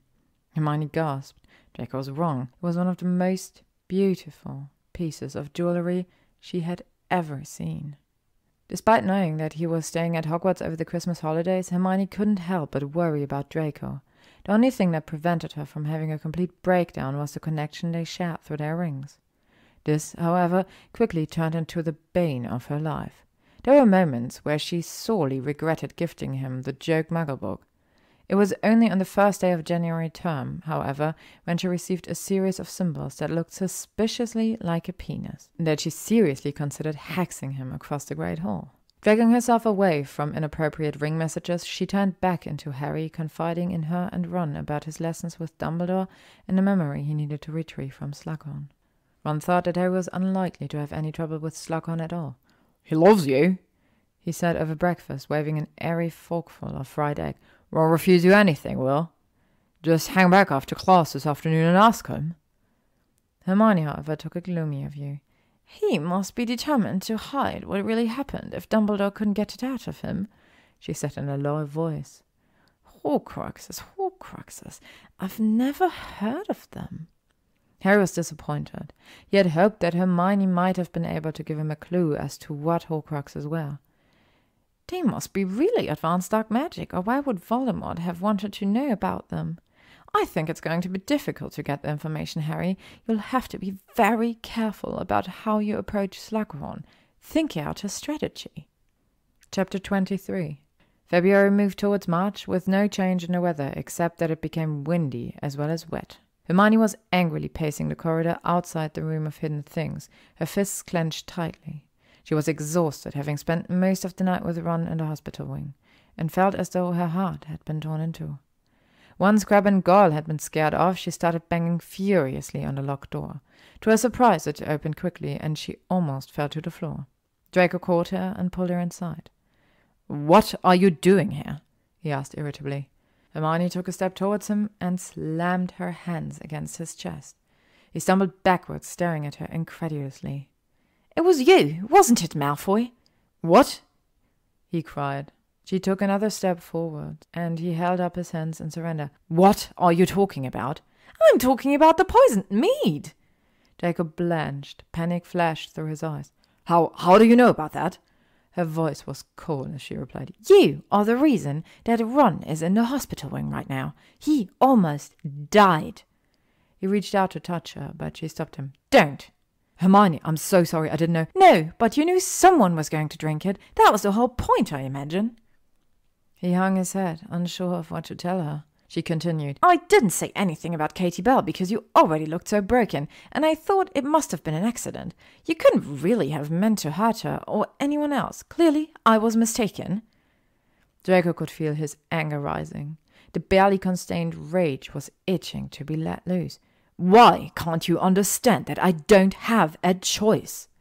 "We could have gone to Dumbledore Snape even. Surely that would have been better than these ill-conceived plans. They could have hidden you and your parents, protected you, kept you all away from this." He clenched his jaw. "I've told you before, I don't trust him." "Nor me, it seems," Hermione said quietly. "Please, let me help you. Maybe we can come up with something else." There were at least 100 thoughts running through his head, fighting to be the one spoken aloud. He wanted to hold her and say, "Yes, okay, yes, I need you. I can't do this without you. It's going to be hard, but maybe there's another way." Instead, all he said was, "No." The silence that followed was deafening. "This is too much. I can't do this right now," Hermione whispered finally, tears rolling freely down her cheeks. I know how hard your life is at the moment, Draco. But all you've done is push me away, and now you've almost killed 2 students, one of which being my best friend." She made to walk away from him, but he caught her sleeve. "Please, Hermione," he begged. "Please." It shocked her, the way he looked in that moment, his red-rimmed eyes pleading silently with her to understand. She had never seen him look so vulnerable, and it almost stopped her from reaching for the door handle. Almost, but not quite. Hermione shook her head and left. He stood in the 6th-floor boys' bathroom, hands clenching one of the cold porcelain skins, his white blonde head bowed, Draco's eyes burned with tears. He hated to cry, detested any show of weakness, but he was powerless to control it. Draco slammed his hand viciously against the wall. He couldn't take it anymore. Everything was falling apart. He was a useless waste of space who wasn't even able to get 2 items delivered to the right person, let alone fix a fucking cabinet. And the one person he thought was on his side couldn't stand him. With good reason. Don't, cried Mourning Myrtle's voice from one of the other cubicles. don't tell me. What's wrong? I can help you. No one can help me, Draco replied hoarsely. His whole body was shaken. I can't do it. I can't. It won't work, and unless I do it soon, he says he'll kill me after he's killed my mother. The tears began streaming in earnest, leaving red-hot tracks down his pale face. He swiped at them furiously. Draco gasped and gulped, and then, with a great shudder, looked up into the cracked mirror and saw Potter staring at him over his shoulder. Draco whirled around instinctively, drawing his wand, and Potter pulled out his own. His hex missed Hermione's friend by inches, shattering the lamp on the wall beside him. Potter threw himself sideways and flicked his wand, but Draco blocked the jinx and raised his wand for another. No, stop it! Yelled Moaning Myrtle, her voice echoing loudly around the tilted room. Stop! There was a loud bang, and the bin behind Potter exploded. He attempted a leglocker curse that backfired off the wall behind Draco's ear and smashed a cistern beneath Myrtle, who screamed. Water poured everywhere, and Potter slipped over as Draco, his face contorted in rage, screamed, Crucio, Sectum Sempra! Bellowed Potter from the floor, waving his wand wildly. Blood spurted from Draco's face and chest as though he had been slashed with an invisible sword. He staggered backwards and collapsed onto the waterlogged floor with a crack, his wand falling from his limp right hand. No! Gasped Potter. Slipping and sliding, Harry got to his feet and plunged towards Draco, whose face was now shining scarlet, his white hands scrabbling at his blood-soaked chest. Draco wasn't fully aware of what happened next. All he could think about was how, for a moment, he had genuinely hoped that Potter would kill him. Save him the trouble of having to live this cursed life for a moment longer. But now that it was coming true, he only wanted to live. He needed to live. For his mother, for Hermione. As he was lifted into the air, he grasped at the ring she had given him and held onto it as tightly as he could. Chapter 24. Hermione had been lying on her bed in the 6th-year girls' dormitory, running the conversation with Draco over and over in her head. She was hurt, angry, and scared, but so was he. Making the decision to go back to him, he suddenly emanated from her ring, but no words appeared. Panic coursed through her body as she raced from the common room, running down corridors and up staircases. Draco wasn't in the room of hidden things. Without quite knowing why, she turned and headed towards the hospital wing. Quietly, pushing the doors open, she saw a tall figure stride towards her. I wondered whether I would be seeing you here this evening, Miss Granger. Professor Snape, she said, swallowing. Where is he? Indicating to the furthest bed in the hospital wing, the potion master asked quietly, How much has he told you? Very little. He won't let me help. As I expected, Snape sat nodding. Hermione was certain that she saw sadness flash across his features. Do be careful, Miss Granger. We cannot have a repeat of the last time I found the 2 of you in here. Ducking her head, she walked quickly over to the bed Draco was currently occupying. Muffliato, she whispered, aware that one was sleeping just a few beds down.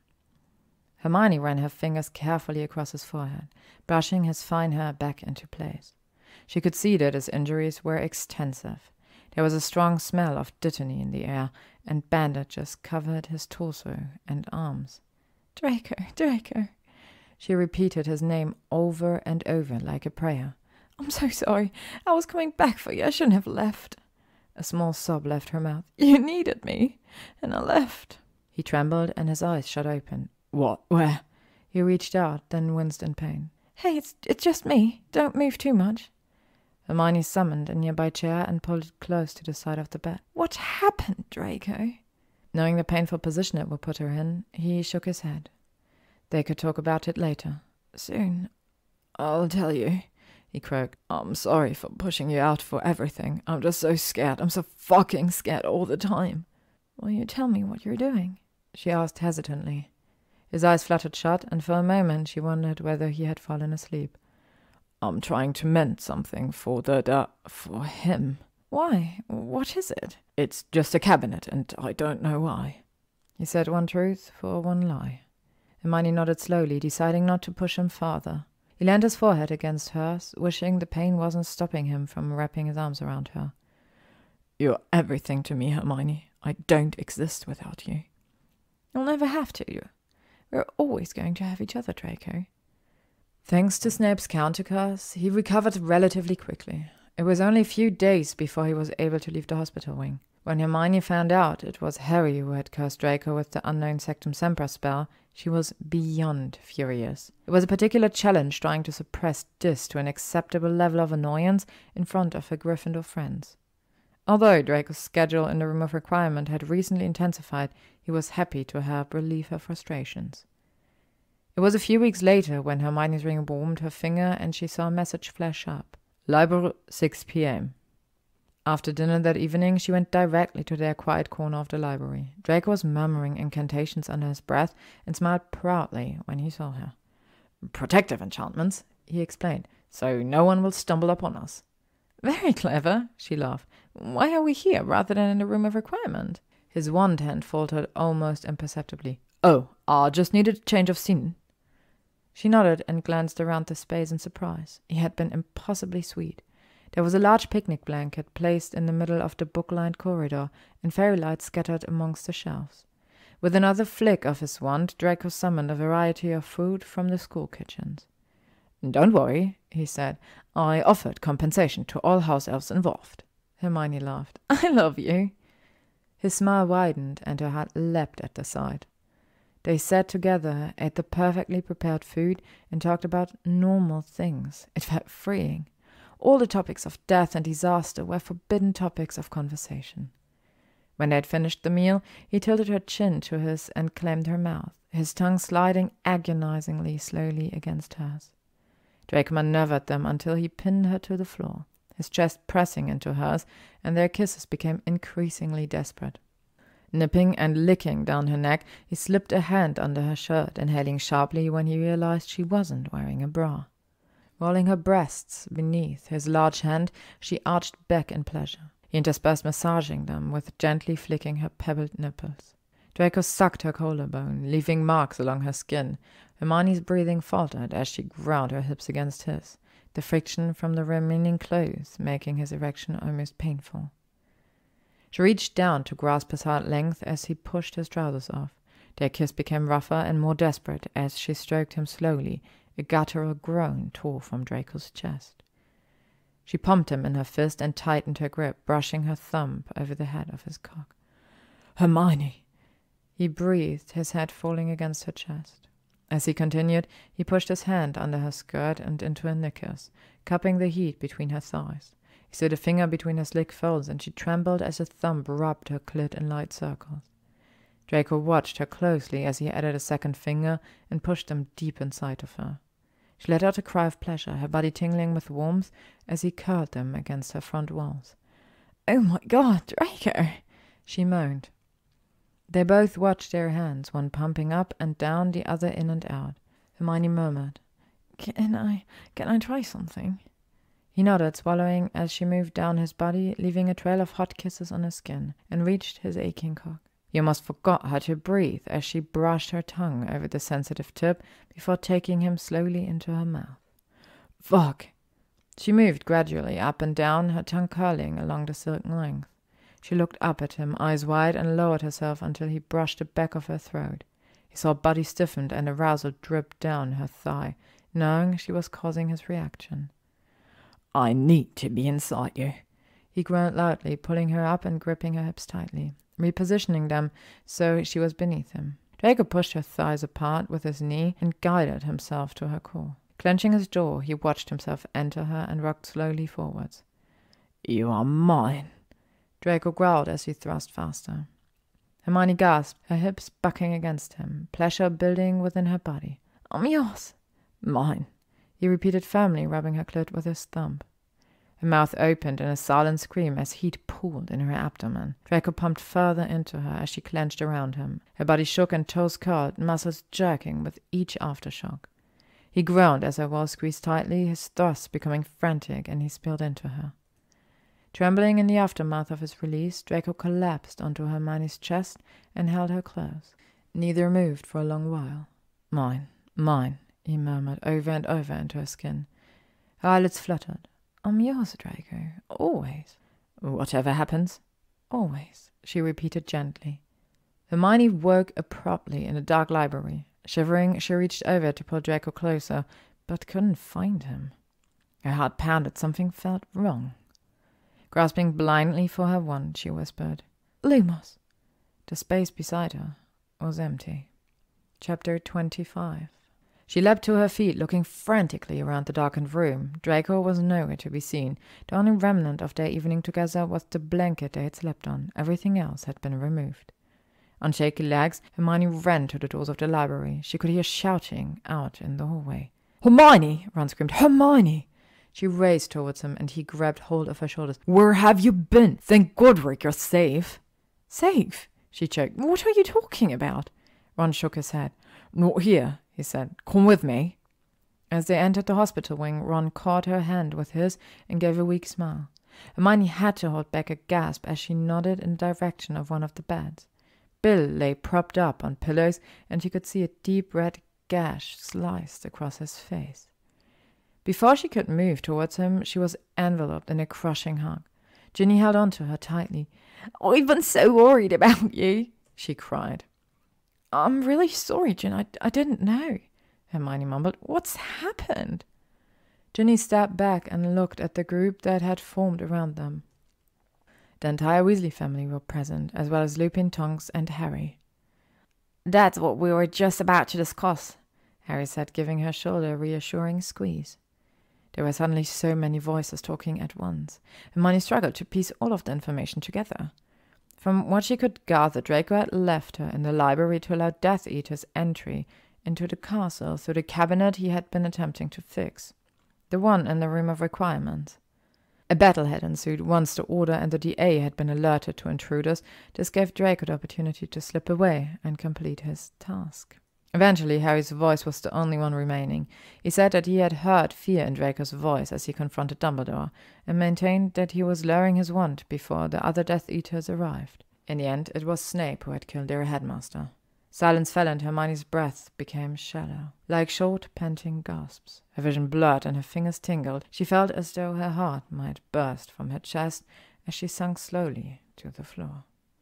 All lessons were suspended, all examinations postponed. Some students were hurried away from Hogwarts by their parents over the next couple of days. Others refused point blank to leave without attending their headmaster's funeral. Hermione, Harry, Ron, and Ginny were spending all of their time in each other's company.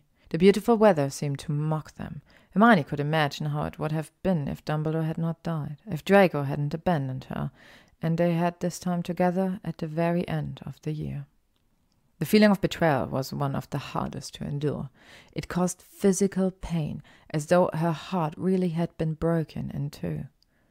Hermione replayed their last night together over and over in her mind, desperately seeking understanding, an explanation for why he had left her alone to enact Voldemort's wishes.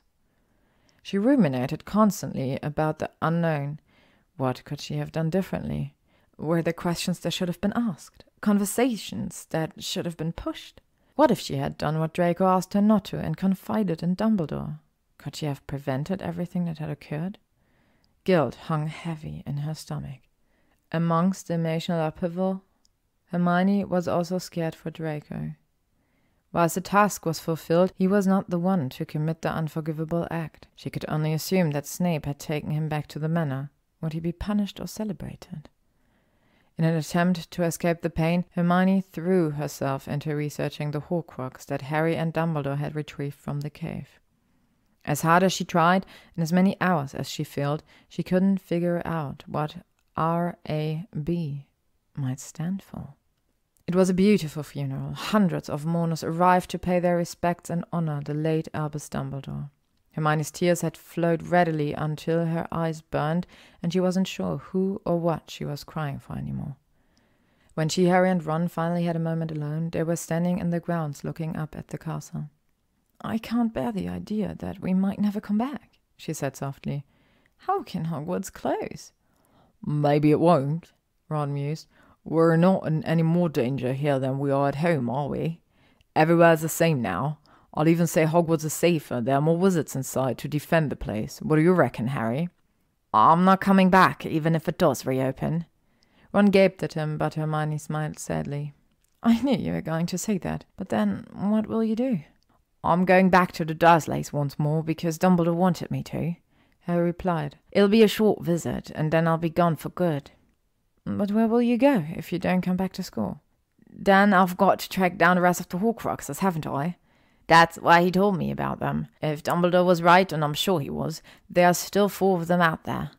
I've got to find them and destroy them, and then I've got to go after the 7th bit of Voldemort's soul, the bit that's still in his body. And I'm the one who's going to kill him." There was a long silence. The crowd had almost fully dispersed. It was Ron who spoke first. "We'll be there, Harry." "What?" "At your aunt and uncle's house, and then we'll go with you, wherever you're going." "No." "You said to us once before," Hermione said quietly, linking hands with them both, "that there was a time to turn back if we wanted to. We've had time, haven't we?" "We're with you, whatever happens," Ron added. The end. Thank you for listening to This Feeling by LeilahMoon, read by LMX Mabella. If you would like to stay up to date on upcoming chapters and stories, you can follow me on YouTube, Spotify, AO3, Instagram, or Tumblr.